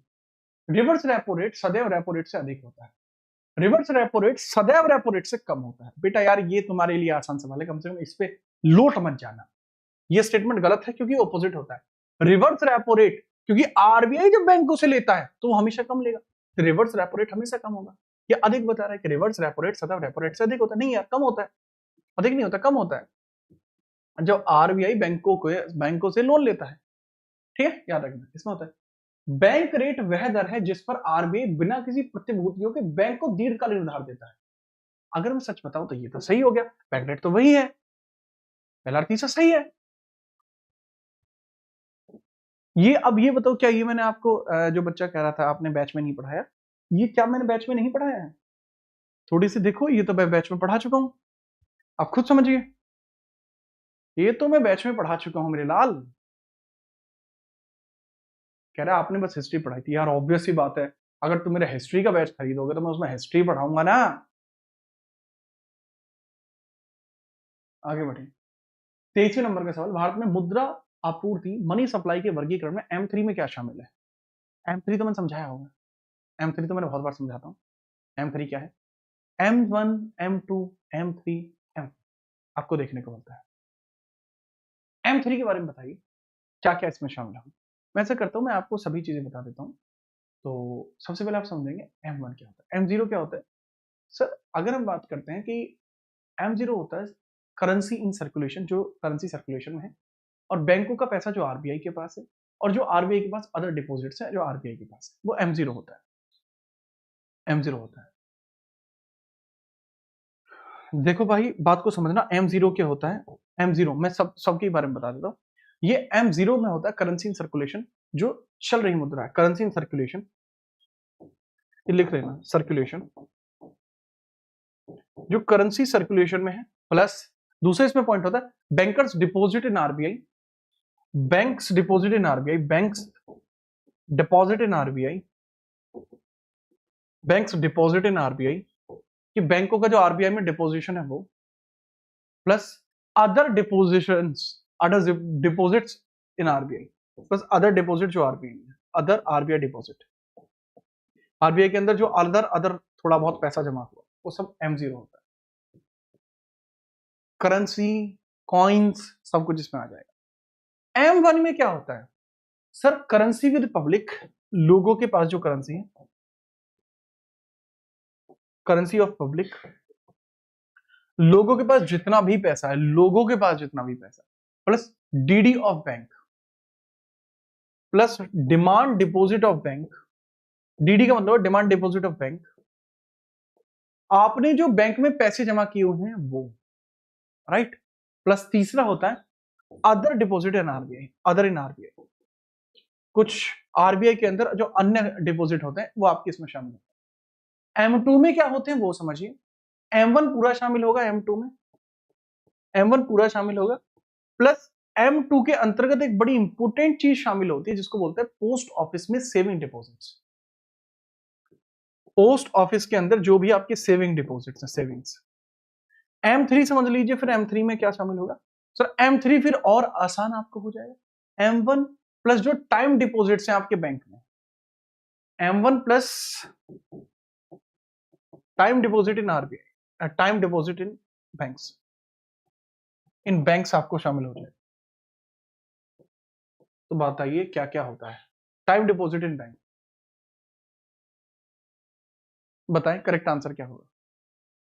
अगर हम बात करते हैं टाइम डिपॉजिट इन बैंक, और वो भी कमर्शियल बैंक्स, कमर्शियल, काफी आसान हो जाएगा आपके लिए M3 को समझना, क्योंकि M3 में M1 तो है ही, ये कह रहा है M3 में M1 के साथ क्या क्या शामिल होगा, वाणिज्यिक बैंकों में शुद्ध सावधि, net time liability of commercial bank, D answer हो।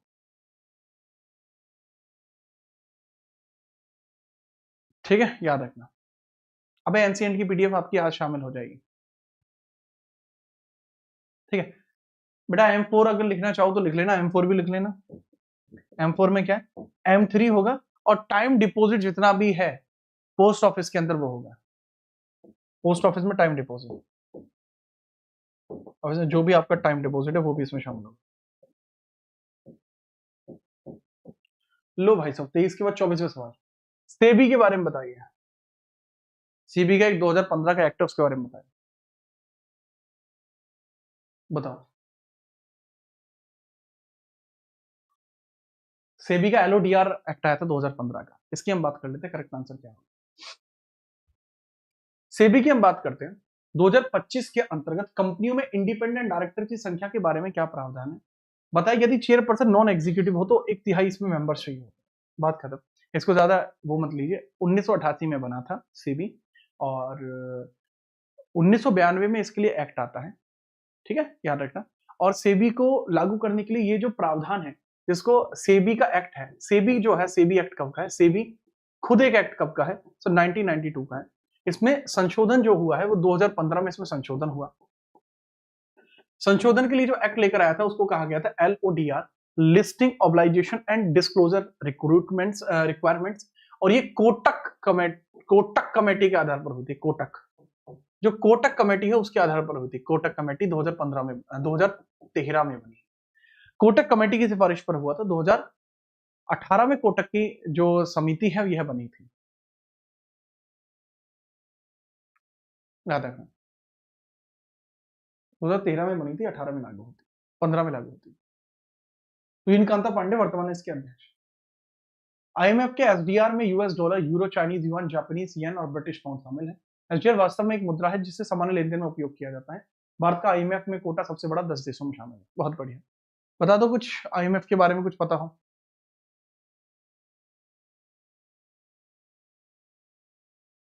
बताइए।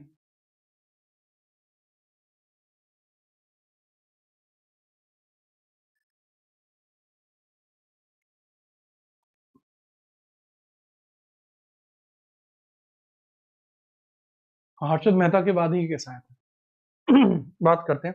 SDR वास्तव में एक मुद्रा है जिसे सामान्य लेन देन में उपयोग किया जाता है। ये स्टेटमेंट सही है। ये स्टेटमेंट गलत है। केवल ये स्टेटमेंट सही, गलत है, बाकी सब सही है। SDR जो होता है आफ्टर 1969 देखने को मिलता है। आफ्टर 1969 आपको देखने को मिला, 1969 के बाद आपको देखने को मिला। भारत का IMF में कोटा सबसे बड़े 10 देशों में शामिल है, ये भी सही है। तो पहला और तीसरा कथन इसके अंदर सही है, बाकी कोई कथन इसमें सही नहीं है। ठीक है। क्रिस्टियानो जॉर्जियावा हेड है इसके अंतर्गत। ठीक है। और इकोनॉमिक जो आपके मैनेजिंग डायरेक्टर के अंतर्गत शामिल हुए हैं वो आपके कौन हुए, डैनियल कैट्स शामिल हुए 1940। परफेक्ट। चलिए आगे मैं आपके कुछ सरल सवालों को लगा देता हूं, क्योंकि मुझे लगता है कि ये क्वेश्चन आपके लिए बहुत ज्यादा टफ हो रहा है, तो मैं आपको कुछ कॉमन क्वेश्चन इसमें लगा देता हूं।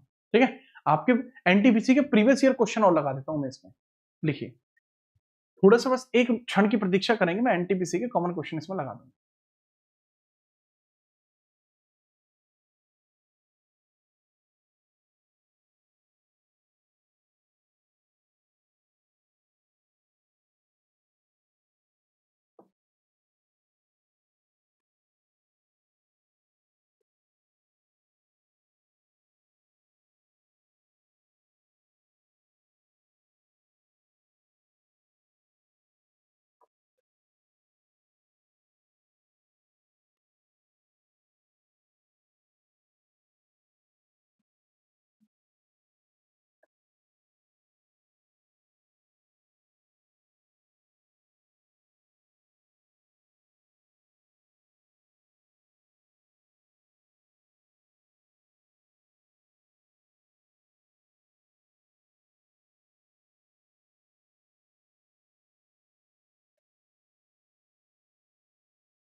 लीजिए, थोड़े आसान सवालों को कर लेते हैं, क्योंकि मुझे लगता है कि क्वेश्चन बहुत ज्यादा टफ हो गए।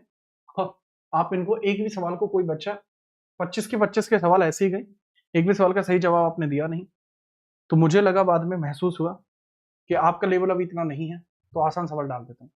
अगर किसी बच्चे को ये लगता हो कि स्लाइड में आगे नहीं है, बेटा स्लाइड में और भी आगे हैं। अगर आपको शक हो तो मैं बता दूं, इस तरीके के 50 क्वेश्चन और भी पड़े हुए हैं, वो भी देख सकते हैं। मैं बस आपको एक सच्चाई का आईना दिखाने के लिए लेके आया था। और लेकिन मुझे नहीं लगता कि बच्चे उस तरीके का पढ़ना चाहते हैं। बच्चों को चाहिए ये हलवा सवाल। लो, हलवा सवालों की बात कर लेते हैं, बता दीजिए। ठीक है, चलिए। फिर भी अगर कोई बच्चा टफ क्वेश्चंस करना चाहता है, मैंने ऊपर स्लाइड्स डाली हुई है, आप ट्राई करके देख लेना। किसी भी क्वेश्चन में डाउट बनता है तो आप इंस्टाग्राम पे टैक्स डाल के पूछ लेना। ठीक है, चलिए। और किसी को इकोनॉमिक्स वाकई में अच्छी लेवल की पढ़नी हो तो आपको यूट्यूब पे पढ़ाऊंगा थोड़ी इन बातों को। बैच खरीदवाने के लिए मेरे पास और भी चीजें हैं। पढ़ाने के लिए है ये तो।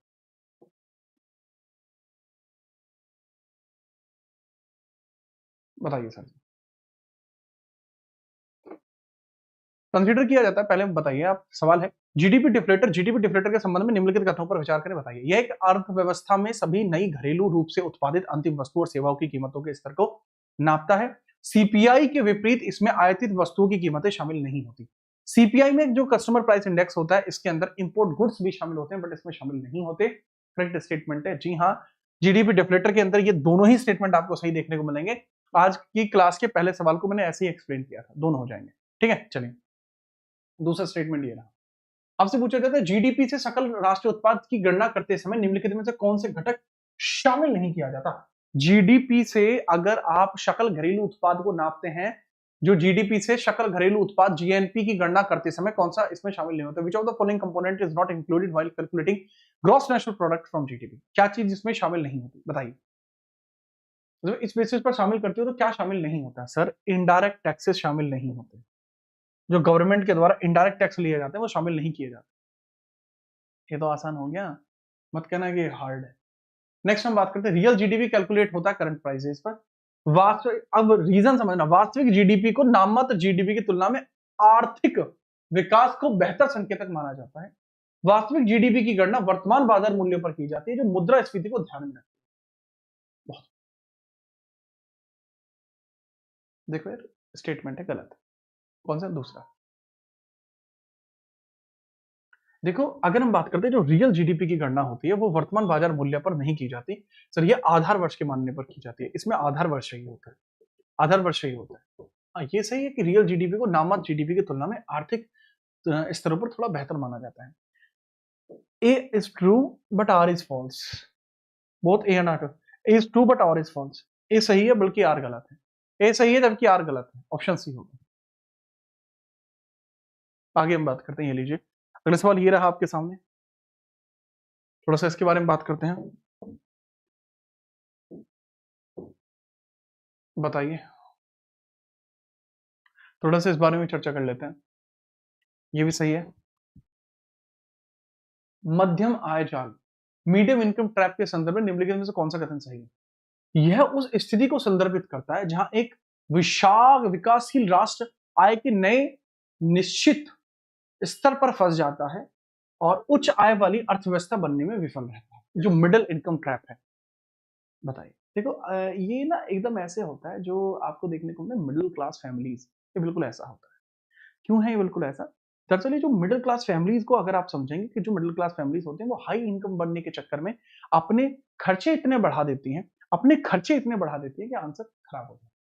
ये मुख्य रूप से श्रम प्रधान विनिर्माण में प्रतिस्पर्धात्मक लाभ को नुकसान के कारण होता है। It is primarily caused by the loss of competition advantage in the labour intensive manufacturing. Labour intensive manufacturing की वजह से ऐसा संभव हो पाता है। ये स्टेटमेंट भी सही है मेरे लाल। Both statement are correct, both statement आप करेक्ट, इसके बारे में याद रखना। बोथ स्टेटमेंट आर करेक्ट, इसके बारे में याद रखना। हाँ ठीक है।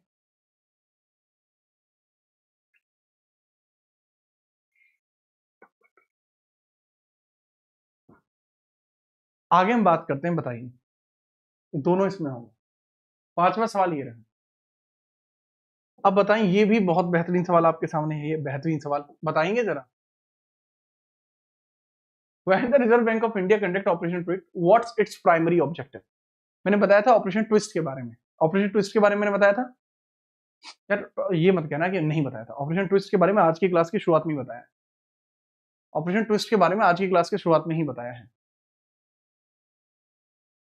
2017-18 में ऑपरेशन ट्विस्ट को यूज किया गया था। आज की क्लास की शुरुआत में इसको बताया था कि ऑपरेशन ट्विस्ट को 2017-18 में आरबीआई ने यूज किया है।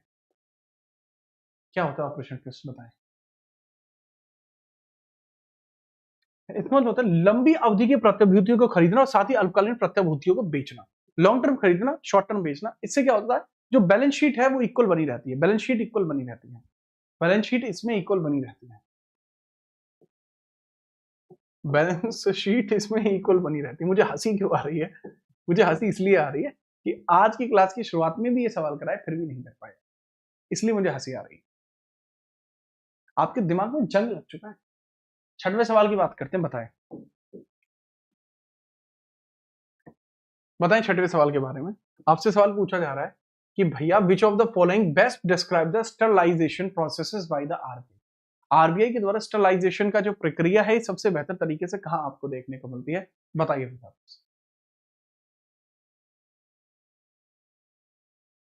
स्टरलाइजेशन का मतलब होता है धन को वापस खींचना।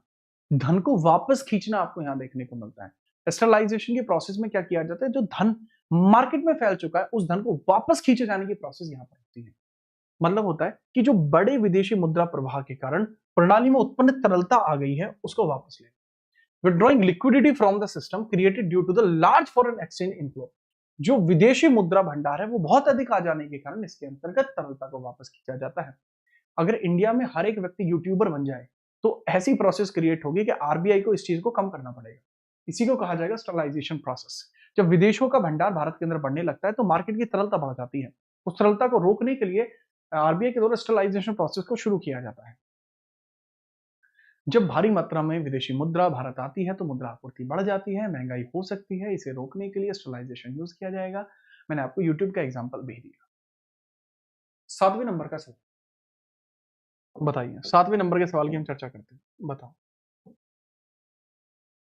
बेटा दो तरीके के इन्फ्लेशन होते हैं, एक होता है हेडलाइन इन्फ्लेशन, एक होता है कोर इन्फ्लेशन। इन दोनों के ही बारे में मुझे बताएं, हेडलाइन इन्फ्लेशन के बारे में, कोर इन्फ्लेशन के बारे में। ठीक, बात करते हैं। पहला कोर इन्फ्लेशन के बारे में बताएगा। यह वस्तु और सेवाओं की लागत में बदलाव को दर्शाता है, लेकिन इसमें खाद्य और ऊर्जा क्षेत्रों को शामिल नहीं किया जाता। पहला स्टेटमेंट सही है। इसे हेडलाइन मुद्रास्फीति की तुलना में अधिक स्थिर माना जाता है, ये भी स्टेटमेंट सही है। दोनों स्टेटमेंट सही है। रीजन क्या, हेडलाइन जो इन्फ्लेशन होती है इसके अंदर खाद्य और ऊर्जा दोनों शामिल होते हैं। मतलब इसके अंदर क्या क्या होता है सर, फूड एंड एनर्जी दोनों शामिल होते हैं। फूड भी है, एनर्जी भी है, दोनों शामिल है। फूड और एनर्जी दोनों चीजें शामिल होती हैं इसमें। दोनों चीजों के शामिल होने की वजह से ही हमें पता लगता है कि सर, क्योंकि हेडलाइन इन्फ्लेशन में दोनों चीजें शामिल है। अब ये दोनों चीजें शामिल होने की वजह से यहां पर पता लगता है। बात करेक्ट, दोनों सही है। 8वें नंबर का सवाल बताएं। 8वें नंबर का सवाल बताएं। ये भी अच्छा सवाल है, 8वां। 8वें नंबर के सवाल के बारे में बात करते हैं।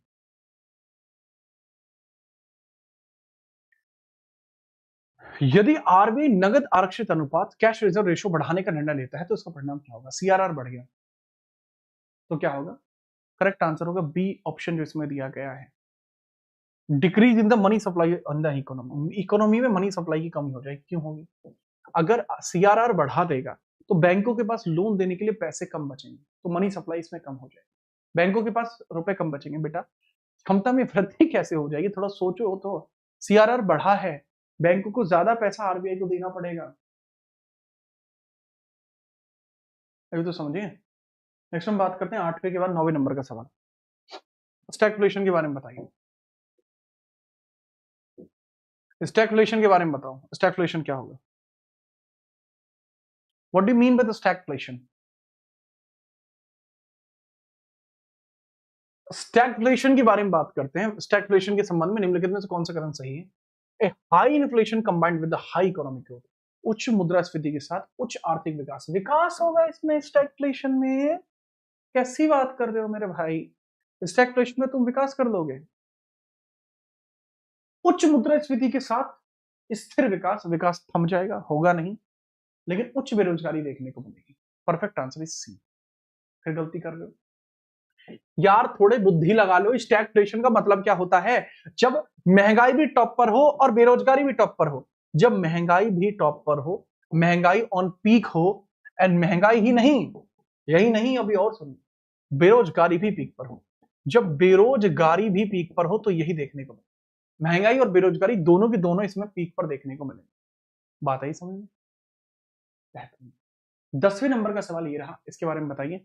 रेपो रेट कि महत्वपूर्ण वृद्धि का भारतीय रुपए पर क्या प्रभाव पड़ा। रेपो रेट बढ़ाइए, भारतीय मनी पर क्या इंपैक्ट पड़ेगा।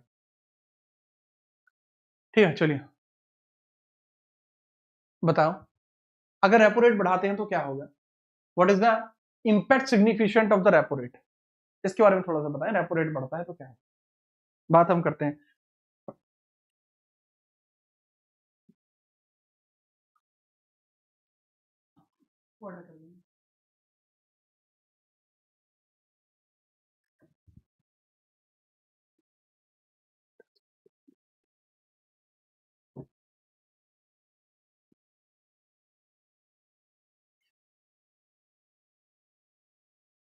बताइए। जी हाँ, मैं ही हूं खलनायक। अगर मैं करेक्ट आंसर की बात करता हूं इसके अंतर्गत, अगर रेपो रेट बढ़ता है तो मनी की वैल्यू बढ़ जाती है। मनी की वैल्यू बढ़ जाती है। मनी वैल्यू क्यों बढ़ जाती है? क्योंकि मार्केट में मनी फ्लो कम हो जाता है। मनी की वैल्यू बढ़ती है क्योंकि मार्केट में मनी कम होता है। मार्केट के अंदर जो मनी है, मार्केट मनी है, मार्केट का मनी कम होता है, मनी की वैल्यू बढ़ जाती है, मार्केट मनी कम हो जाता है। ये पहला पॉइंटर है। दूसरा हम इसी के अंतर्गत समझते हैं, इससे रुपए की कीमत में वृद्धि हो सकती है। It may lead to appreciation of the money. Reason भाई सिंपल है, मनी की वैल्यू बढ़ती है, मतलब डॉलर की हम किसी भी दिन मतलब चांद सकते हैं डॉलर को हम भी है। 11वें नंबर का सवाल बताइए। बच्चों ने ट्रिक निकाल ली है सवाल का जवाब देने के लिए। बेटा देख, तेरे लिए ये सवाल ले आया हमने, अब बता। एक क्लास के अंदर एक चतुर बालक आ चुका है, तो लंबे वाले ऑप्शन को क्लिक कर रहा है। रजत बेटा झाम तार दूंगा, ले फिर। पूछा गया है, उच्च राजकोषीय घाटा हमेशा अर्थव्यवस्था के लिए हानिकारक होता है। अगर हम फिजिकल डेफिसिट को हाई रखें तो यह हमेशा अर्थव्यवस्था के लिए हानिकारक होगा। बहुत बढ़िया जी, बहुत बढ़िया। यदि उधार लिए गए धन का उपयोग पूंजीगत संपत्ति निर्माण के लिए किया जाता है तो भविष्य के विकास का कारण बन सकता है। एग्जाम्पल के लिए मैं क्लास में एग्जाम्पल लूंगा रजत नाम के और निखिल नाम के गजोधर का। एक है रजत गजोधर और एक है निखिल। तो निखिल से रजत ने क्या काम करा? निखिल से इसने ले लिया 10 लाख रुपए ले लिया, 10 लाख। तो 10 लाख रुपया यहां रजत के पास आ गया। रजत गजोधर के पास निखिल ने कितने रुपए भेजे? सर जी, निखिल ने 10 लाख रुपए रजत गजोधर के पास भेजे थे। वाजिबा, मजा मजा आ गया सर। अब रजत ने क्या काम करा? ये किस तरीके का है सर? ये पूंजीगत संपत्ति है, पूंजीगत है, वापस देने पड़ेगा, पूंजीगत है। तो रजत ने क्या काम करा? इसने एक ठेला लगाया, इसी का लगाया ठेला, और ठेले पे बेचा केला। ठेला और उस पे बेचा केला, और उससे इसने 10 लाख के 15 लाख बना दिए। क्योंकि ऐसी जगह केले बेचता है जहां पर बिक ही नहीं सकता था कुछ भी। सिंपल बात पता लग गई कि सर अगर उधार के लिए गए धन का उपयोग पूंजीगत संपत्ति निर्माण है, पूंजीगत संपत्ति ठेले का बनाना पूंजीगत है, क्योंकि इससे आप इनकम जनरेट कर रहे हैं, पूंजीगत है मेरे लाल। करेक्ट स्टेटमेंट है, बिल्कुल पूंजीगत है, ये स्टेटमेंट सही है। बट जो फिजिकल डेफिसिट होती है वो हमेशा अर्थव्यवस्था के लिए हानिकारक नहीं होती। अगर फिजिकल डेफिसिट बहुत कम मात्रा में होती है तो ये अर्थव्यवस्था के लिए टॉनिक का काम करती है। अगर यह मतलब बहुत क्वांटिटिवली अगर यह कम होता है तो ये टॉनिक है, ज्यादा होता है तो घाटा है, कम होता है तो टॉनिक है, टॉनिक। तो फिर ये किसकी तरह काम करेगा सर? ये टॉनिक की तरह काम करेगा। A is false but R is true. हटो बचो, करेक्ट आंसर सी। आगे हम बात करते हैं 12 की बात। प्राइमरी घाटा क्या होता है? देखो इसमें तेरा घाटा मेरा कुछ नहीं जाता, ऐसी आपने बातें सुनी होंगी, बट यहां वो वाला घाटा नहीं है। यहां पूछा गया है प्राइमरी घाटा। तो प्राइमरी डेफिसिट के बारे में बताइए, भारत में प्राथमिक घाटे को किस रूप में मापा जाता है बताइए। यूपीएससी के स्पेशल टॉपिक की बेटा थोड़ी देख लेते हो क्या? चैनल वगैरह देख लेते हो तो जा जो के ये, अच्छा ये भी हमारा चैनल खुला हुआ है। हमारी टीम ने प्रमोशन के लिए बोला था कि मुझे इसका प्रमोशन करना है, तो लीजिए कर दिया प्रमोशन। भाई इस चैनल पे जरूर चले जाना, अपना चैनल है, खास चैनल है, जरूर जाना, ठीक है। दूसरा, जो यूपीएसआई के लिए कंप्लीट टॉपिक्स की बात चल रही थी, ये मैं आपको ऑलरेडी बता चुका हूँ कि यूपीएसआई के सारे टॉपिक आपके कराए जाएंगे, और इसके लिए क्लास ऑलरेडी लगी हुई है। आज शाम को 7 बजे भौकाल चलेगा।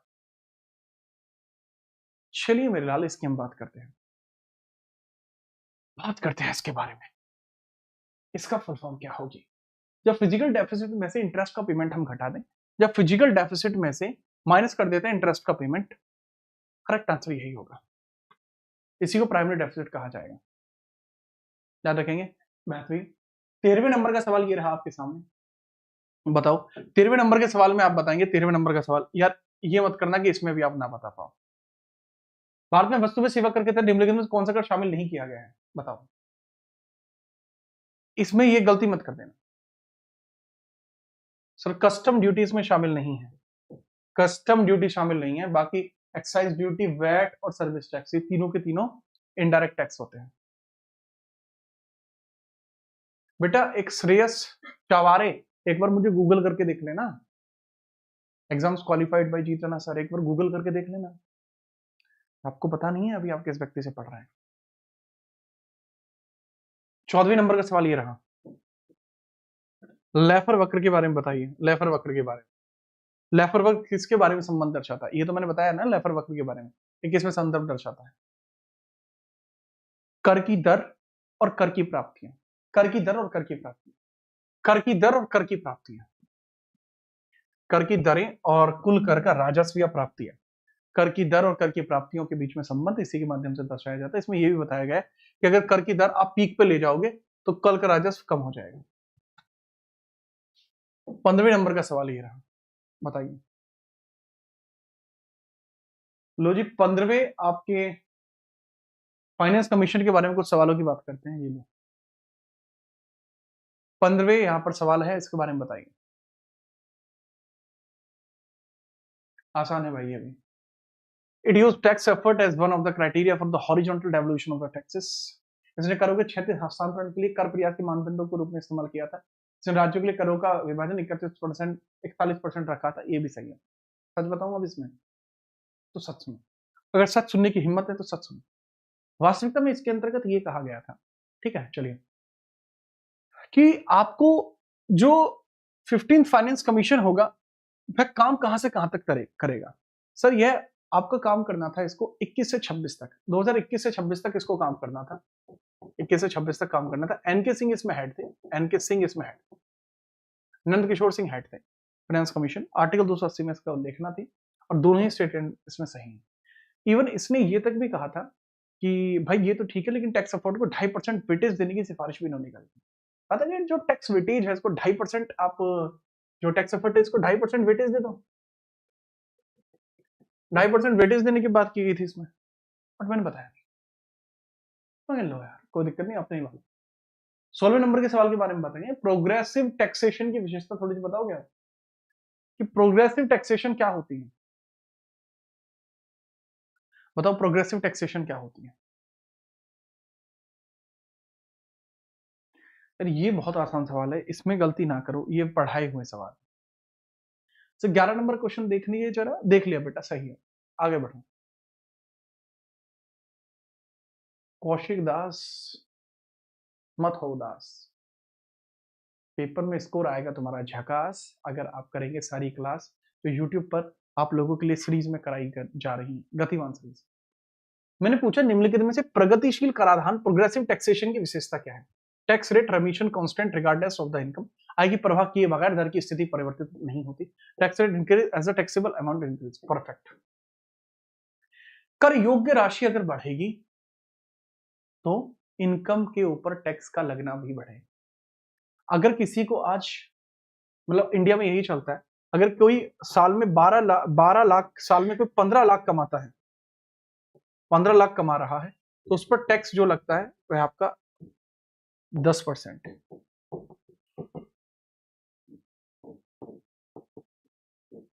कोई 30 लाख कमाता है तो 30% है। यह आपको देखने को मिलेगा, ठीक है। चलो 17वें नंबर का सवाल यह है, मिनिमम सपोर्ट प्राइस क्या है? तो बच्चे बार बार पूछ रहे हैं सर आपका सब्जेक्ट क्या, मेन सब्जेक्ट क्या है? भाई मेरे main subject history and polity ही है। मेरे main subject history and polity is my major subject, but ऐसा नहीं कि इकोनॉमिक्स नहीं पढ़ाता। Economics is one of my research subject, इस पर मैंने रिसर्च काफी करी है तो ये काफी याद है मुझे। ज्योग्राफी सब्जेक्ट पढ़ा देता हूँ, ज्योग्राफी तो पढ़ाता ही नहीं। बताइए अब एमएसपी के बारे में बताओ जरा, एमएसपी किसके द्वारा तय किया जाता है? मैंने बताया था 1965 में एमएसपी के लिए सीएसईपी कमेटी बनाई गई थी, कमीशन फॉर सीएसईपी कमेटी बनाई थी। 1965 में इसके लिए एक्ट आया था। इसी का काम होता है एमएसपी का निर्धारण करना, ठीक है। 18वें नंबर का सवाल ये रहा, बताओ इनाम प्लेटफॉर्म के बारे में बताएंगे। इनाम प्लेटफॉर्म के बारे में, इनाम प्लेटफॉर्मों के बारे में बताइए, इनाम प्लेटफॉर्म्स के बारे में बताओ। 18वें नंबर का सवाल है, बताइए।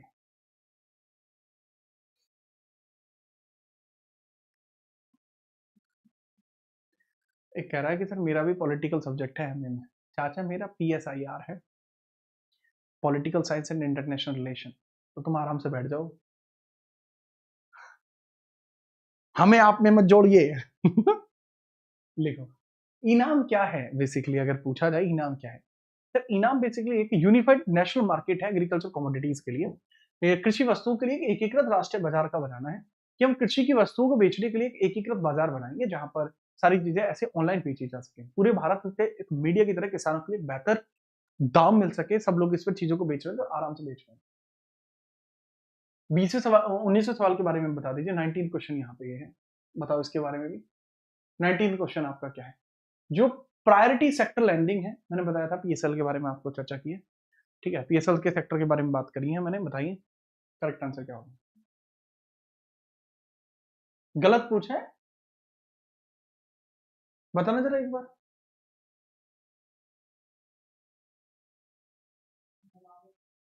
करेक्ट आंसर की बात करते हैं, बताओ।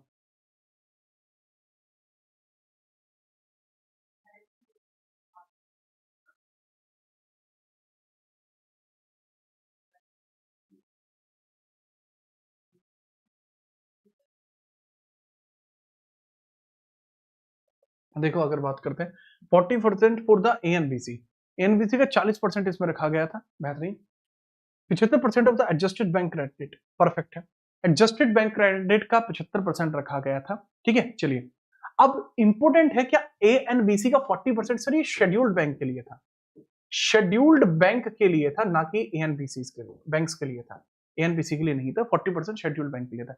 एग्रीकल्चर के लिए 18% था, ठीक है। यह भी एएनबीसी के लिए नहीं था, यह एग्रीकल्चर के लिए था, एग्रीकल्चर के लिए था। अब बात की जाएगी कि सर आरआरबी के लिए कितना था, आरआरबी के लिए कितना था, आरआरबी के लिए भी 75% था। आरआरबी जो रीजनल रूरल बैंक्स होते हैं इसके लिए 75% लक्ष्य था, लक्ष्य कितना था, 75% था। तो ये सारी चीजें मैंने क्लियर करी, आपको करेक्ट आंसर भी होगा। एडजस्टेड नेट बैंक क्रेडिट 75%, ए और सी आर करेक्ट। अबे ए और सी कैसे करेक्ट हो जाए, एग्रीकल्चर के लिए 18 नहीं था। आगे हम बात करते हैं 19 के बाद 20वें नंबर का सवाल। ग्रीन रेवोल्यूशन के बारे में बता दीजिए। अब भी कान खड़े हो गए होंगे आपके कि वाह वाह वाह ग्रीन रेवोल्यूशन आ गया, ग्रीन रेवोल्यूशन आ गया है। बताओ तो ग्रीन रेवोल्यूशन के बारे में, क्या है ग्रीन रेवोल्यूशन? अरे बोलो, बोलते काहे नहीं हो बे, बताइए। बात करते हैं। हरित क्रांति भारतीय कृषि में क्षेत्रीय असमानता को जन्म देता है। क्षेत्रीय असमानता हरित क्रांति की वजह से ही हुई। हरियाणा, पश्चिमी उत्तर प्रदेश में इसका विस्तार अधिक हुआ, पूर्वी उत्तर प्रदेश इसका फायदा नहीं उठा पाया, ना ही बिहार इसका फायदा उठा पाया, ना ही बंगाल। क्षेत्रीय असमानता इसकी वजह से बढ़ी, स्टेटमेंट करेक्ट है। हरित क्रांति की लाभ शुरू में पंजाब, हरियाणा और पश्चिमी यूपी जैसे सुनिश्चित सिंचाई वाले राज्यों तक ही रहा है, ये भी करेक्ट है। दोनों स्टेटमेंट सही और एक्सप्लेनेशन भी अच्छा है। 21वें सवाल के बारे में बात करते हैं, बताइए। बताओ अपॉर्चुनिटी कॉस्ट का मतलब क्या है? What do you meant by opportunity cost?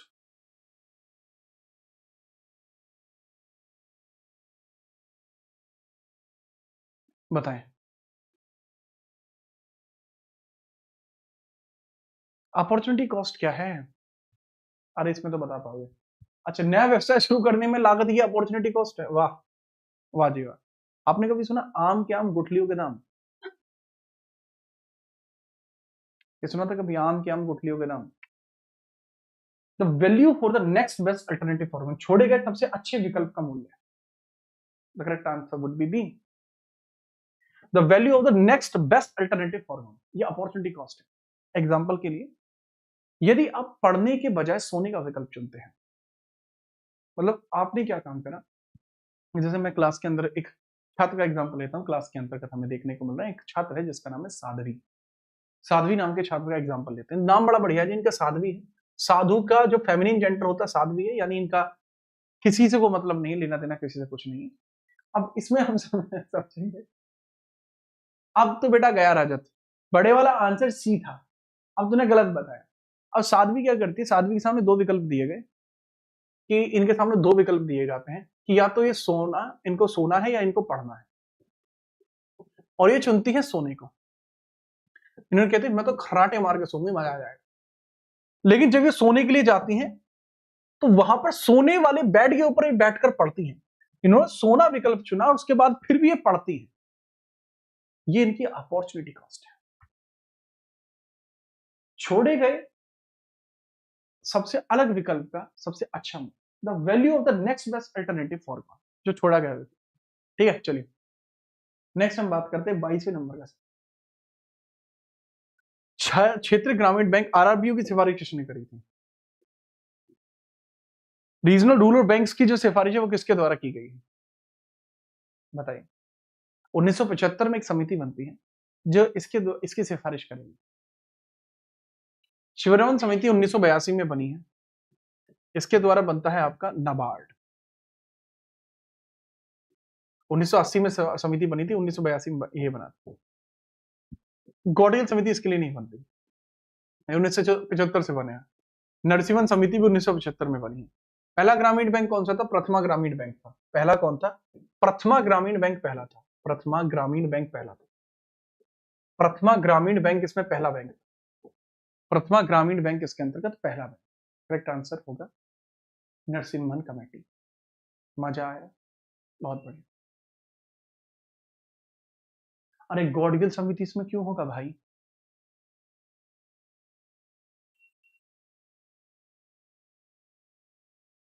तो 23वें नंबर का सवाल बताइए। Law of demand. Law of demand के अकॉर्डिंग हम बात करते हैं, मांग के नियम के अनुसार यदि किसी वस्तु की कीमत बढ़ती है, मांग के नियम मतलब एक लॉ ऑफ डिमांड है, लॉ ऑफ डिमांड है के अनुसार यदि किसी वस्तु की कीमत बढ़ती है, यदि कोई वस्तु थी, कोई कॉमोडिटी थी, उसकी वस्तु की कीमत बढ़ती है, तो इसके पीछे का कारण बताइए। क्वांटिटी इसमें है, वस्तु की मांग बढ़ती है, वस्तु की कीमत बढ़ती है कब? यदि वस्तु की मांग बढ़ती है तो कीमत बढ़ेगी। वस्तु की मांगी गई मात्रा घटती है इसके स्थापन की मांग घटती है, वस्तु की आपूर्ति घटती है। According to law if the price of commodity increase, इससे क्या होगा? मैं एग्जांपल बताता हूं, ऐसे नहीं समझ पाओगे। मानो कि चलिए कि आपके कल को ही आईफोन की कीमत 4 लाख रुपए हो जाती है।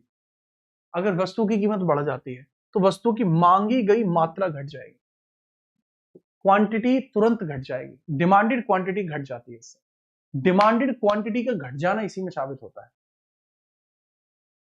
बेटा तथास्तु आपके यूपीपीएससी के लिए भी है ना, और इस तरीके का वाहियात सवाल पूछा जाना कि ये सीएचएसएल के लिए काफी है, यह दर्शाता है कि अभी आपकी बुद्धि का विकास नहीं हुआ। कोई बात नहीं, हंसते हंसते लग गए रास्ते, ऐसा ही होगा, टेंशन मत लो बेटा। बढ़िया है वो, तथास्तु बढ़िया है। यूनिक भाई आपका नाम बहुत अच्छा है।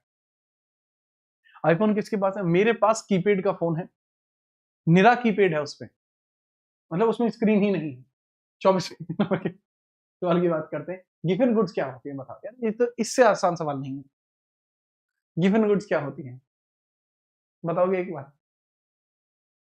What are the given goods?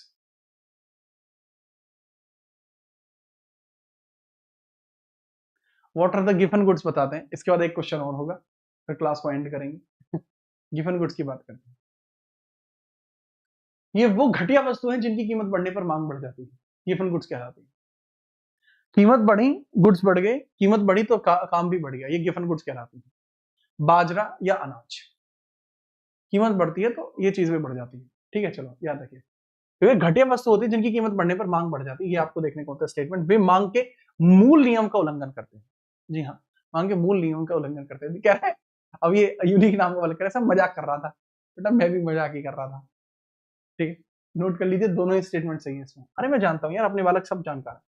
जैसे एग्जाम्पल के लिए, जैसे नमक हो गया, नमक हो गया, नमक, गेहूं हो गया, इनकी कीमत बढ़ेगी तो लोग इनको और ज्यादा खरीदना शुरू करेंगे कि कहीं हमारे यहाँ कम ना रह जाए। दोनों स्टेटमेंट सही है, ठीक है, याद रखने। 25वां सवाल ये रहा, गिनी कोएफिशिएंट मेजर करता है, डिटरमाइन करता है किसको? आय में असमानता। 25 0 से 1 तक वैल्यू है। 26 होता है, भारत में निम्नलिखित में से कौन सा डायरेक्ट टैक्स है? बताइए, भारत के अंदर जो डायरेक्ट टैक्स है वो आपको कौन सा देखने को मिलता है? सर कॉर्पोरेट टैक्स इसमें से डायरेक्ट टैक्स है आपका, कस्टम इनडायरेक्ट है, सर्विस इनडायरेक्ट है, एक्साइज इनडायरेक्ट। ठीक, आगे हम बात करते हैं 26 का 27वां सवाल। ब्रॉड मनी इन इंडिया किसको बोला जाता है? Broad money. Sir broad money जो बोला जाता है वो M3 को बोला जाता है। सबसे ज्यादा पैसा यहीं पे, ब्रॉड मनी इसी को कहा जाता है। इसके अंदर टाइम डिपॉजिट है, बैंक का डिमांड डिपॉजिट है, जनता का पैसा है। ब्रॉड मनी बोला जाता है M3 को। नैरो मनी बोला जाता है M1 को। नैरो इसको बोला जाता है नैरो, M1 को नैरो बोलते हैं, ब्रॉड बोलते हैं M3 को। ठीक है, चलो बहुत बेहतरीन। अगला सवाल ये रहा आपके 27 बाद 28वां। भारतीय अर्थव्यवस्था के संदर्भ में open market options, OMO, open market options किसको कहा जाता है? OMO। बताएंगे? तो ओपन मार्केट ऑप्शंस कहा जाता है कि आरबीआई द्वारा सरकारी प्रतिभूतियों को खरीद और बिक्री करना, इसको ओएमओ कहा जाता है। आरबीआई के द्वारा जब सरकारी जितनी भी सिक्योरिटीज हैं इनको खरीदा बेचा जाता है, इसको ओपन मार्केट ऑपरेशंस इसको बोलते हैं। याद रखना। 29वां सवाल ये रहा, भारत में उपभोक्ता मूल्य सूचकांक सीपीआई की गणना कौन सा संगठन करता है? सीपीआई कौन कौन इसकी गणना करता है? भाई थोड़ा बहुत तो बताओगे, सीपीआई की गणना कौन करता है? कस्टमर प्राइस इंडेक्स की गणना कौन करता है?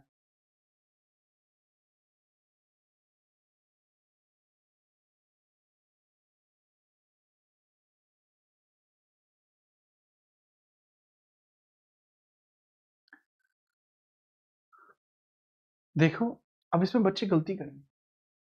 ज्यादातर बच्चों को लगेगा कि इसका सही जवाब सी है। मेरे लाल, अगर मैं सही जवाब की ही बात करूं और आपको एकदम सेट तरीके से बताऊं, तो सीपीआई की गणना की जाती है एनएसओ को द्वारा, एनएसओ द्वारा।